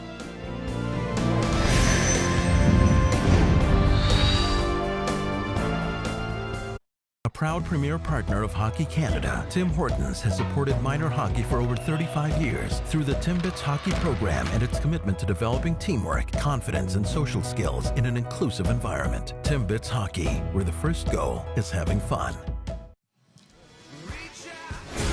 So we are essentially through 2 days here at the World Juniors. The outcome of this one is known. Canada tied for the top spot in Group A right now with Finland and Slovakia, and over in Group B, once the Americans finish this one off tonight, they will be at 1-1, but Sweden and Russia in top spot. And I mentioned how it's really 2 tournaments in one. It really gets going around the 30th. You have Russia, Sweden, Canada, Finland on the 31st, Sweden, USA, and then, of course, all the big boys in the quarterfinals. Starting in the new year, 2021, James Duthie back with Bob McKenzie. Well, fitting perhaps that this is only the second time that Canada has 2 Newfoundlanders on the roster. It's also the 30th anniversary of Newfoundlander John Slaney scoring that massive gold medal goal for Canada. And Alex Newhook and Dawson Mercer lead Canada on this day. How good were they? They were good. Canada was good. Obviously, there wasn't much in the way of stiff opposition from the team that they were facing. The Germans undermanned as it was, but hey, listen, Newfoundlanders love their hockey and they love the World Juniors, and they love it when they've got some local boys to cheer on. And Dawson Mercer picking up a pair of goals in his second year back-to-back on Team Canada for Mercer. He's the 7th Newfoundlander to play for Team Canada at the World Juniors, and Alex Newhook is number 8 from Newfoundland, and he picked up his 2 goals, and he's playing on that really important line with Dylan Cousins and Dylan Holloway. As I said, a rich history for Newfoundland at the World Junior Championship, and you talked about Slaney. Prior to Slaney, 1990, the first Newfoundlander to play for Team Canada was Dwayne Norris in Helsinki. He scored the game-winning goal against Czechoslovakia, and it was a gold medal game. Terrific effort by him. And then the year later, Slaney got the game-winning goal. So it was back-to-back years where Newfoundlanders, the first and the second Newfoundlanders to play for Team Canada, got the game-winning goals for the tournament. Only real disappointed Canadian tonight, Braden Schneider, who gets that headshot and gets kicked out of the game. You would think that the 5-minute penalty and the fact he missed most of the game is enough, but you never know with the double IHF. Could work in his favor. So far, so good. We've heard nothing yet that there's going to be a hearing, but I should point out that the double IHF Discipline Committee Directorate meets at the end of each night's play, so around 10:30 p.m. local time, they'll get together, and sometimes that's where you get a further determination. But you're right, it was a 5-minute major, well-deserved because of the rules in international hockey.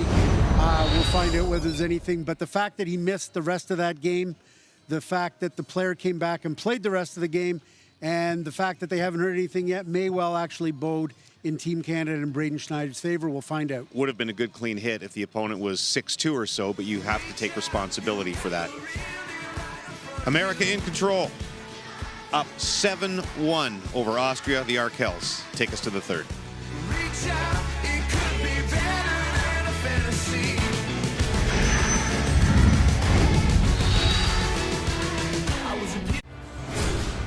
Well, the United States blows it open here in the second period with 6 goals, and Trevor Zegers is a major part of the story. Scores a couple of times. Farinacci, Brisson add goals as well. And then later in the period, Boldy gets 2 as the United States outshot Austria 30-2 in that period, 52-5 overall. We're back here with Ray Ferraro. It was not a banner game for the Americans' top line, including Trevor Zegras in the opener against Russia. No, he scored in the third period, but they really struggled to get a foot in the game. They had the puck, but I don't think they were very dangerous for much of it. Zegras is dangerous most every time he touches the puck, however. In this evening's game, he has been a one-man gang, whether it's setting up players in front of the net, scoring a couple of goals and having an assist. 7 shots on goal, including this beauty on the short side. 3 points for Zegras. A goal yesterday. Led the tournament last year with 9 assists. And the Anaheim Ducks have a terrific player as their first-round pick, number 9 in the draft of 2019. Jamie Drysdale this year won't be so bad either, will he? Oh, that's a pretty nice starting to fill up the pipeline there. The Ducks have a lot of good young prospects. They've just kind of made that transition, right, from the old guard, the remnants of their 07 Stanley Cup team. Harnish tried to bust in there, but fell. Now they got Ryan Getzlaff and a bunch of young guys. He's really going to feel older when he gets to camp this year. Boldy winds his way in along with Caulfield. In shoots. Ranishitz gets an arm on that. It bounces way into the corner. And Peters has it back. Sent up Peters. Has the backhand out ahead. Austria back in action against Sweden on Monday. The United States gets a couple of days off prior to playing the Czech Republic on Tuesday. Kalyev throws that rink wide for Zegras. Zegras will between the legs pass to Sanderson. Back for Zegras. That just missed. Turcotte. Back for Sanderson. Long wrist shot. Ranishitz knocks that away. Now played back at the point. Johnson a shot. Ranishitz got a piece of that. And the shots keep piling up here. The record for shots, by the way, in one World Junior game, set by Canada in the '88 tournament in Moscow. 95 shots. Front works it. Drops it back. That shot was blocked. They won 9-1. 95 shots. Do you know if one guy played the whole game in net? We'll find out. Could you imagine? Oh, slick. Walking right in is Farnacci. Lost the puck as Wimmer stayed with him.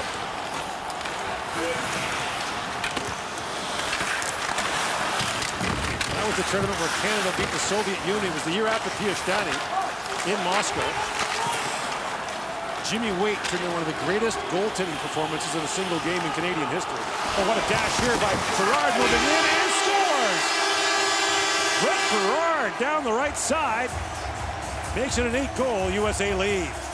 Gord, I talked about him in the first period as a player that had impressed me. I hadn't seen him before, but it didn't take long for him to catch my eye. Just the pace that he plays the game at, the tenacity that he's hunting the puck down. And he just blows by Wimmer on the outside, takes the slash, yet still slides it into the net. Past Ranishitz. This is a terrific play by Berard. An assist earlier in the second period, a goal here, and it's 8-0. Berard's from East Greenwich, Rhode Island. Of course, Brian Berard, longtime NHLer, is from Woonsocket, Rhode Island. The two of them are not related. Berard's a 5th-round pick by the Rangers, and the number that stands out when I look at him is he's about 155 pounds.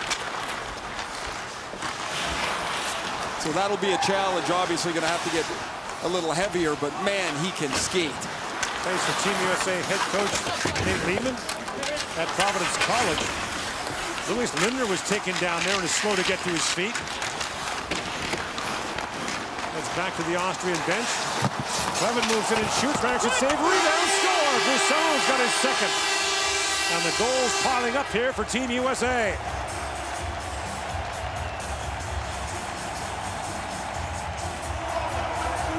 42 seconds apart. That's a couple of times today that the U.S. has scored quick ones. 28 seconds apart in the second period.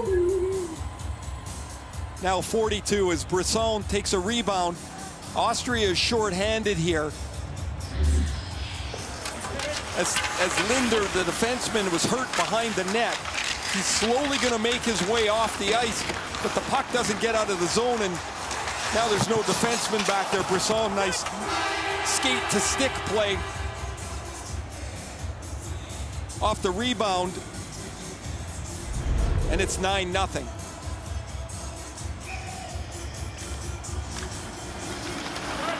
Sly Grin on the bench. So some breathing room for the United States finally. We saw the first period, a 1-0 lead, a hard game to break open. They just stayed with it though, and once you get 1 and 2, that goals 2 and 3 came 28 seconds apart, and that was it. It was over then.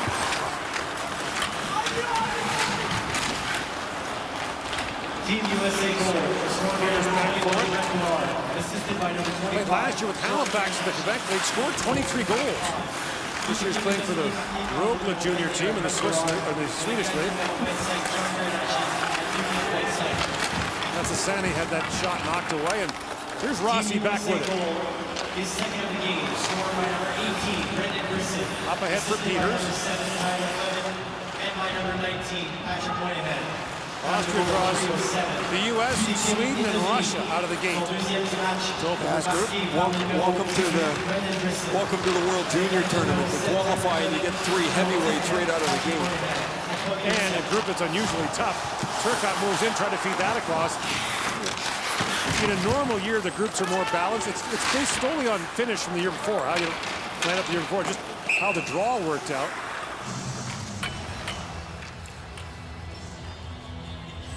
15:30 to go here in the third period. The Photograph, available on Crave. Your Hour, some of the top shows available only at crave.ca.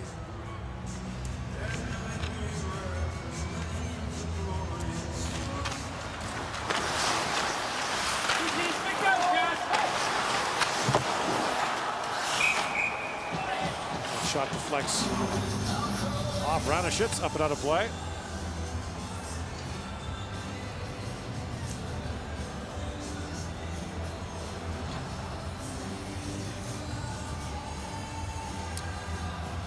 Ranishitz on his knees still, kind of stretching out a little bit. Man, he has been a busy goaltender. 59 shots on goal. Make it 60.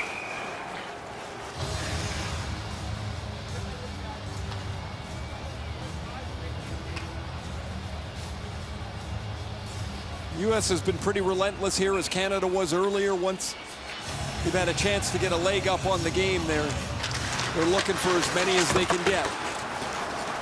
They've done this here. Caulfield doesn't have anything. Kaliev doesn't have anything. They're on the ice now with Turcotte. So you were a goal scorer. In a game like this, if you don't have one? Not happy. Not happy. Starting to get frustrated by now. I think someone bugging you about it would not be a good idea. No. I used to love talking to you before NHL games. I used to look forward to it, but I always check the stats first. Kaliev moves in and shoots. And it just makes the stop. Yeah, well, you were aware. You were there to do the game, and I was there to score. And since I wasn't scoring, it was not a happy time. So if you hadn't scored like 7 or 8 games, not good. No big. Hey Ray, how's it going? No, like if that's what you're supposed to do, it is just not fun. 2 good chances in tight there, and Moynihan turned away.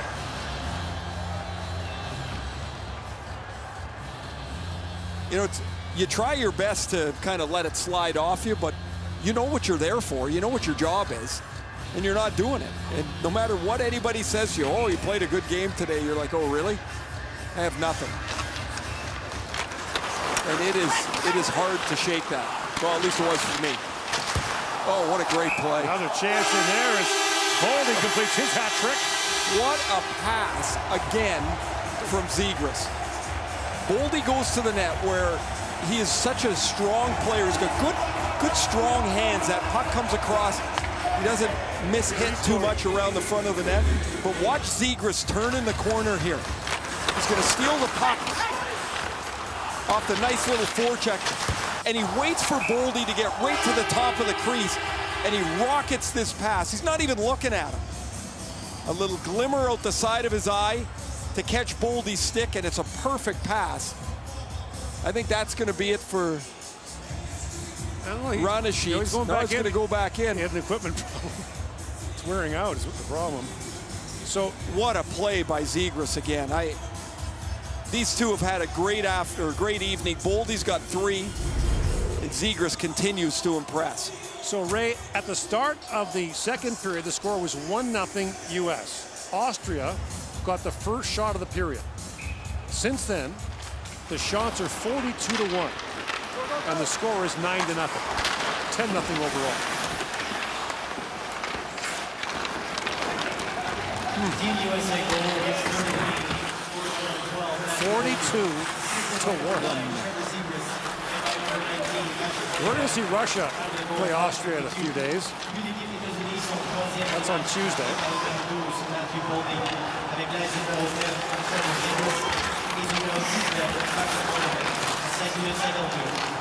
Drop back to Sanderson. Jake Sanderson feeds it back to Brink. Bobby Brink winds his way in, throws that towards the goal. And Berard couldn't reach it.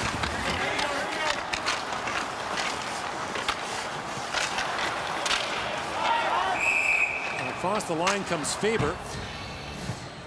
And play is called. 10-0, United States leads. Lots of reasons to smile. Week 16 of the NFL season continues tomorrow night. Sunday Night Football between the Titans and the Packers. Action starts at 7 Eastern, 4 Pacific on TSN and CTV, Canada's home for the NFL.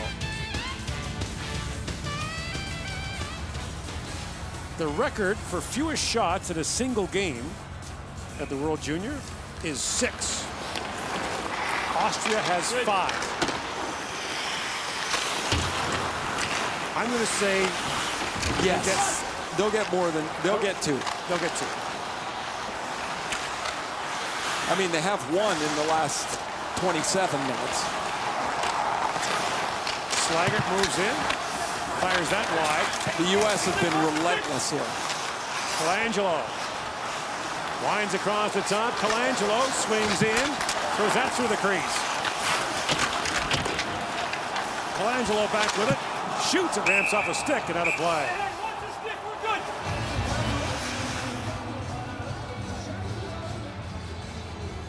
There is the youngster Marco Kasper.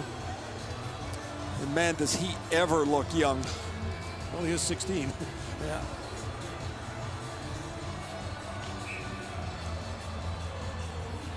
Eligible for the 2022 draft.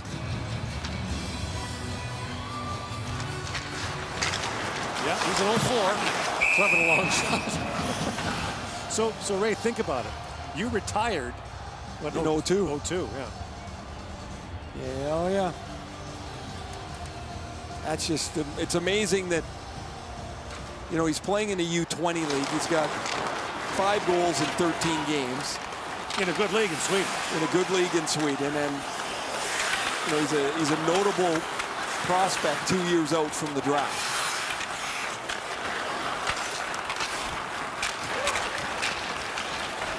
Turcotte feeds it across. In comes Caulfield. Caulfield shoots. Ranashits saved. And on the rebound as well.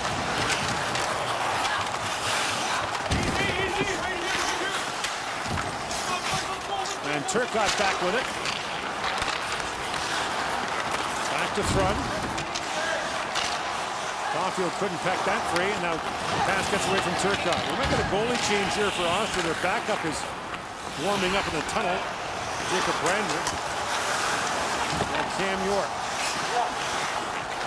Back to Helleson, a hard shot, goes off a skating wide.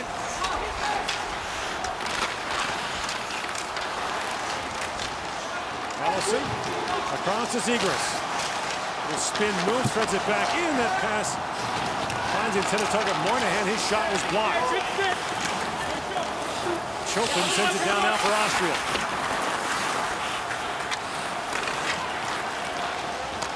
Zegras. In with Moynihan, drops it back. Chopin with a chance now. He's got Natsasani with him. Natsasani peeled off on a change.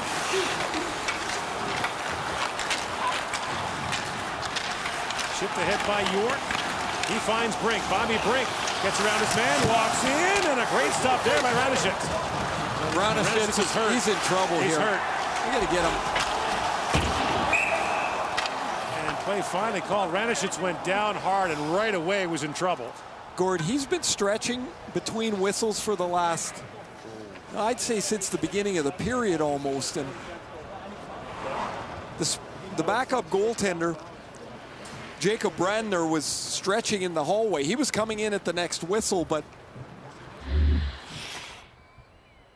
it looks as though spread right out here that Ranishitz is injured. He doesn't even attempt to get up. Well, he does really briefly, and then he puts his glove up in the air. He needs some help. Right away, you'll see him get his glove up and being looked at by the training staff.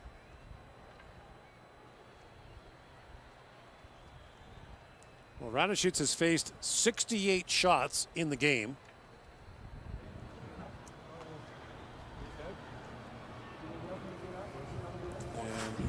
And in clear discomfort.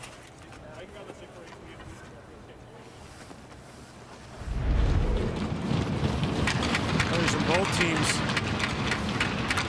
saluting Ranishitz.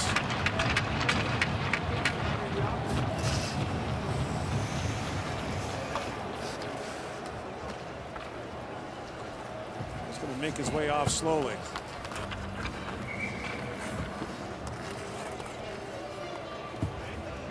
So Jacob Brandner will come on, plays in the Finnish third league.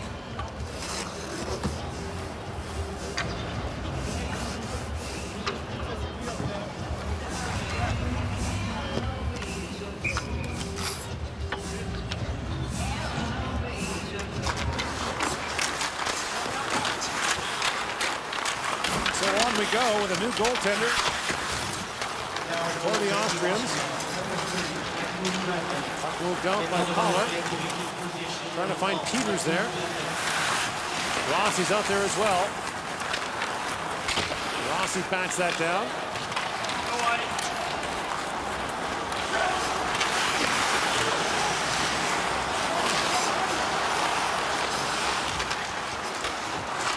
Centering pass, Colangelo scores! First shot in, and it's 11-0.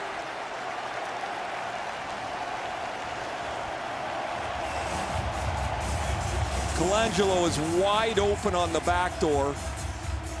Everybody's watching the puck, and he just hammers this one-timer past Brandner. Watch him on the backside. He gets lost. Everybody in white is staring way over there. Whoops, no, I should get over there too late.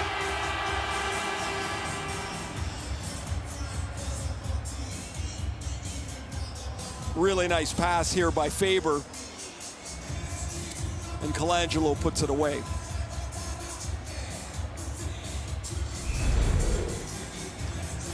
Sam Colangelo plays at Northeastern. Played here in the 2018 Holinka Gretzky Cup. Team USA goal scored. He played this year at Northeastern. He played in Chicago VSHL last year, where Brendan Brisson was as well.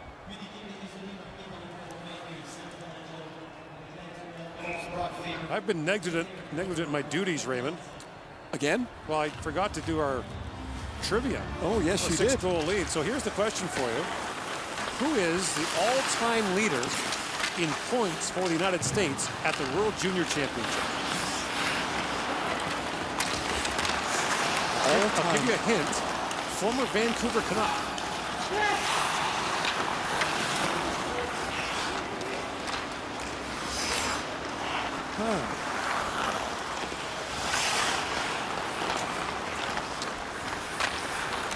Vintage, please. It's going to be like first decade of the 2000s. Like I think it's like 08 to 10.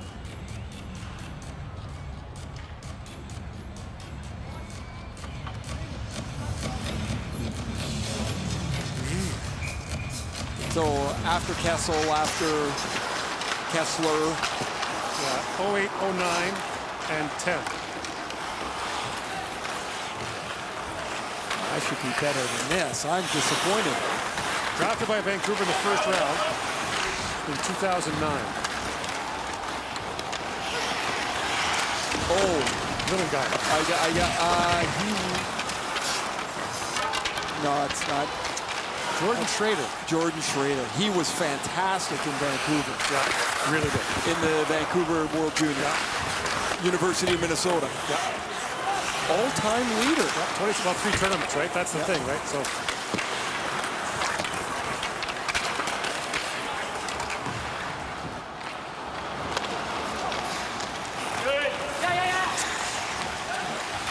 Ballmer moves in, tied up there by Clevin.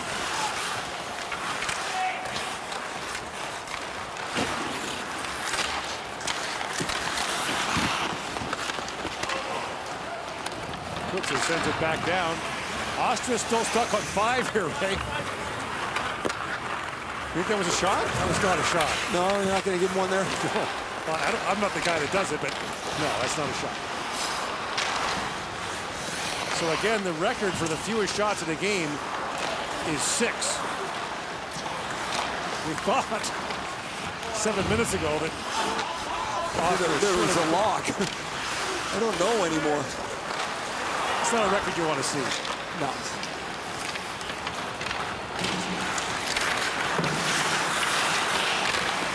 Ellison trying to bank it back out. Here comes Chofin. Can't get a shot away.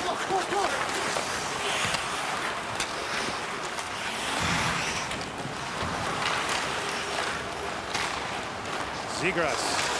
Oh, what a move. Threads that back in.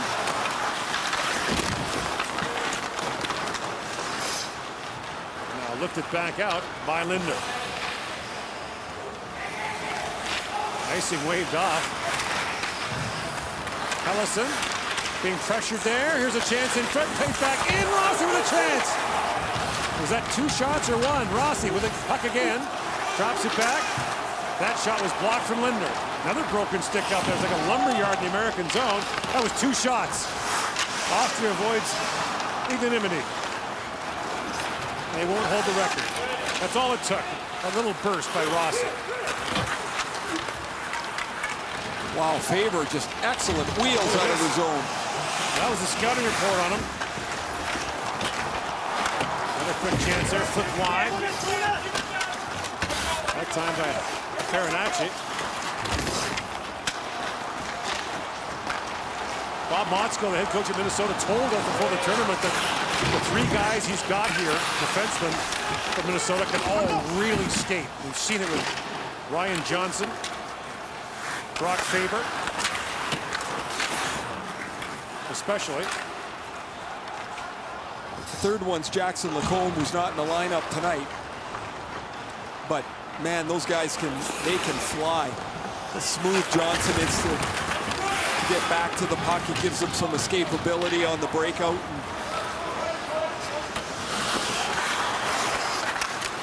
You know, in the first game today, we saw look up, steal. Kaliev turned away. Dan played the sign, the goal is still loose. We saw Peterka and Dylan Cousins, 2 Buffalo draft picks. And here's Ryan Johnson, another first rounder for them. So the Sabres have some pretty nice pedigree that is not that far away from working its way to Buffalo.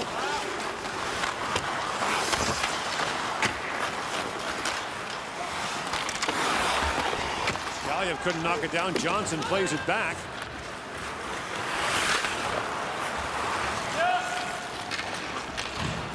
Fired down to the Austrian zone. Icing called against the United States. 6 of the Americans haven't played this year. Most of the Austrians have. They play all over the place. So that's the problem for the Austrians, is keeping their group together. There's The shot and the rebound. There's your 2. And Dustin Wolf turns them both aside.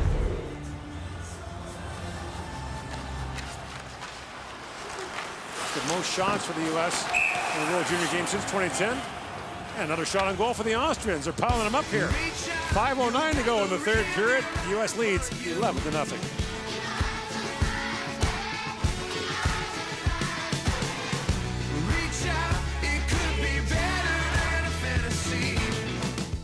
And a Gatorade shift of the game. Well, it could have been any of Trevor Zegras' shifts tonight. He's been fantastic. Denied once, and then later in the shift, off the goalie's head, off the back of the net, and an outstanding night for Trevor Zegras. Now a chance in front for Bum, and Wolf turns him away. So a question for you, Raymond. I'll try to give you an answer. The United States plays the Czechs on Tuesday. Who do they start in goal? Spencer Knight. And the reason I say that is Nate Lehman said they were going to Dustin Wolf here because that was their plan. That Spencer Knight, who had a tough night, 4 goals on 12 shots yesterday against Russia, I would assume the plan would have been to have him back in for the third game. So if you're sticking to the plan, you're sticking to the plan. Okay. A 10-shot game really doesn't do much. Although he came out against the came out against Russia, right, in relief, didn't allow a goal. He was very good too. So Slaggert moves in, shoots, and the stop is made by Brandner. And I'm not arguing. I'm just, you know, the other side of it say he hasn't. Wolf has not allowed a goal yet. I would go back tonight, and really I would have played Knight today. Slaggert tried to feed it back in front. They said they wanted to stick with their plan. Right. And I can't imagine the plan was to play Knight against Russia and then Wolf against Austria and the Czechs. Angelo tries to center it. And the Tempe Rays stuck with the plan and pulled their starter in the World Series. Correct, you are. I hear what you're saying. Shot by Krynes is knocked away. It'll be interesting though, won't it? It is, and it becomes more interesting. You know, had Wolf had 25 shots tonight, maybe that helps tip the scale. I don't think it's enough to make me think, oh, I've got to change my goaltender. And by the way, I agree. The Knight's your guy. It's too early yet to make that kind of change. Rossi taken down, penalty coming to Team USA. And so the Austrians get a late power play here in the third.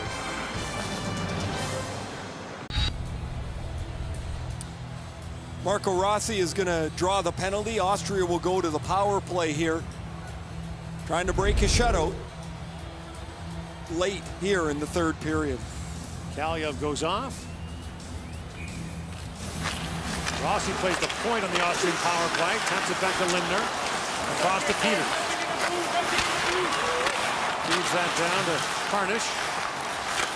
Takes a return pass from Peters. Rossi steps up. Rossi whips it back around to Peters.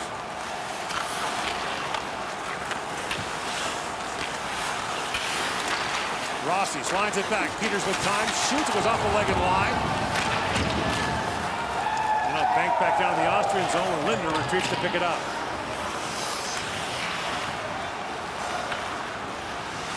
Lindner bumps it back to Peters, ahead to Rossi. In comes Marco Rossi.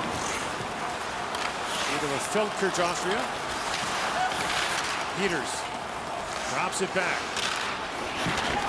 Team USA penalty to number 28, Audrey Kelly, 2 minutes for booking. Rossi led the Ontario League in goals last year.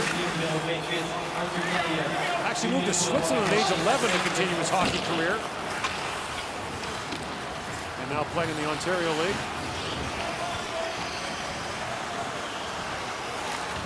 Just one game played with the big team in Zurich this year. The Zurich Lions in the Swiss National League.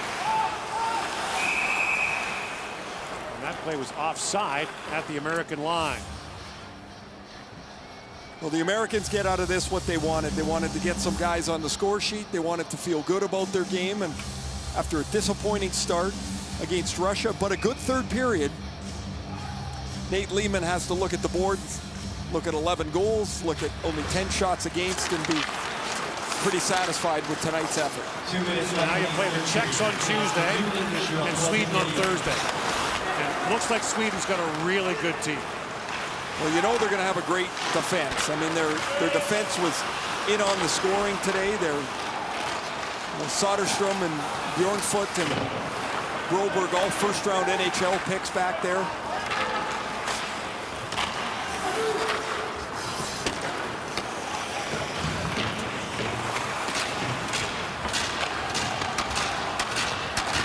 No shots on goal for Austria on that power play. Minute and a half to go here in the third period.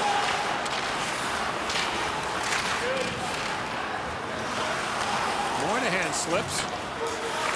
And Thrun picks up the loose puck for Team USA. Oh, look out of center ice. Moynihan collided there with Vimmer. And Clement comes over. And Moynihan is shaken up. Referee has his arm in the air to call a penalty on this. And Stan Wong, the veteran athletic therapist for Team USA, comes out.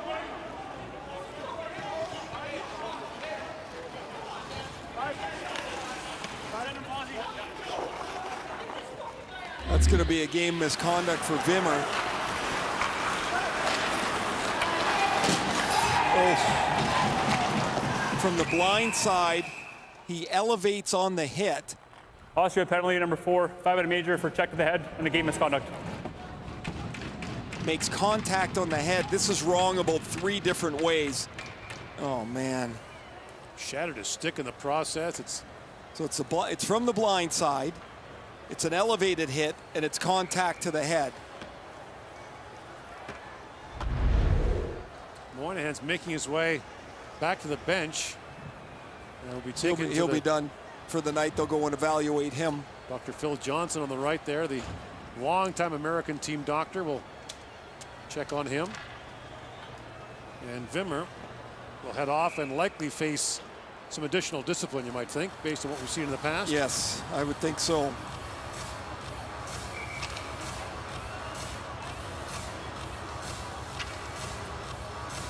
So an American power play here late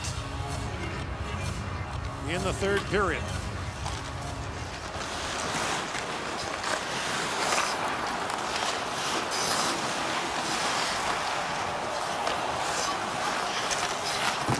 Walks in and shoots. That stop.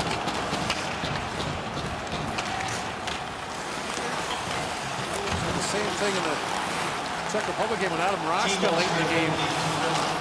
Raška received a 1-game suspension for that. He missed the first game of the tournament. That was a pre-tournament game he did that. So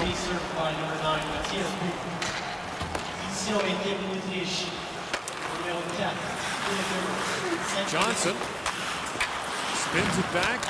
And the United States, needing a lift, gets one here against Austria tonight. Took a while to pry it open. Full marks for their win, though. I mean, they stayed with what they were trying to do in that first period. They were frustrated a little bit, hit 3 or 4 goal posts, and then blow it open with 2 quick goals in the second, and then a big second period. 1-0, 7-0, 11-0 in the U.S. is in the win column. Even the record to 1-1. Austria falls to 0-1.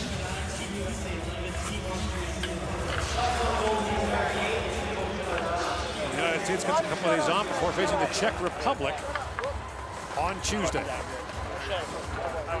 And Wolf, by the way, posts the shutout, stopping all 10 shots he faces, coming on relief against the Russians, didn't allow a goal either, so he's posted a clean sheet so far.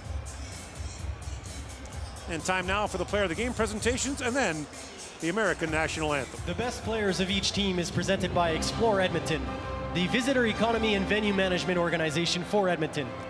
Each winner will be awarded with a custom wallet from local maker Close General Leather Company. Recipients will receive their award after they exit the ice. The best player of Team Austria, et le numéro 1, number 1, Sebastian Ranasic.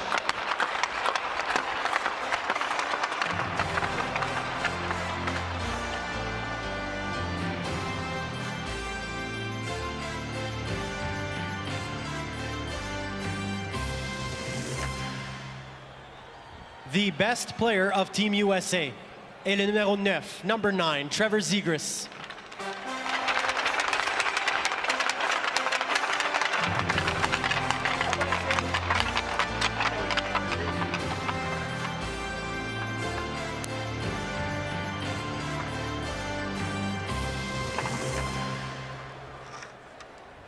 Et maintenant pour l'hymne national, for the national anthem of Team USA.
The 2021 World Junior Hockey Championship from Edmonton, Alberta is brought to you in part by Esso. The Esso brand has fueled Canada's love of hockey for over 80 years. By Nike, official gear of Canada's national hockey teams. By TELUS, helping build stronger communities on and off the ice. When we give back together, we're all connected for good. And by Tim Hortons, the official coffee of Team Canada.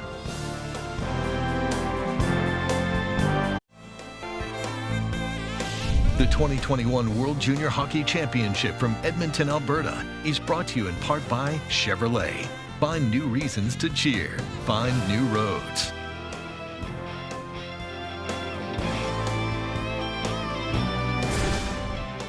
Three more tomorrow for you from the World Juniors here in Edmonton. Finland, Switzerland, Slovakia, and Canada. Pre-game show on the air at 5:30 p.m. Eastern Time. And then one of the oldest rivalries in hockey, Czech Republic and Russia, is the late game.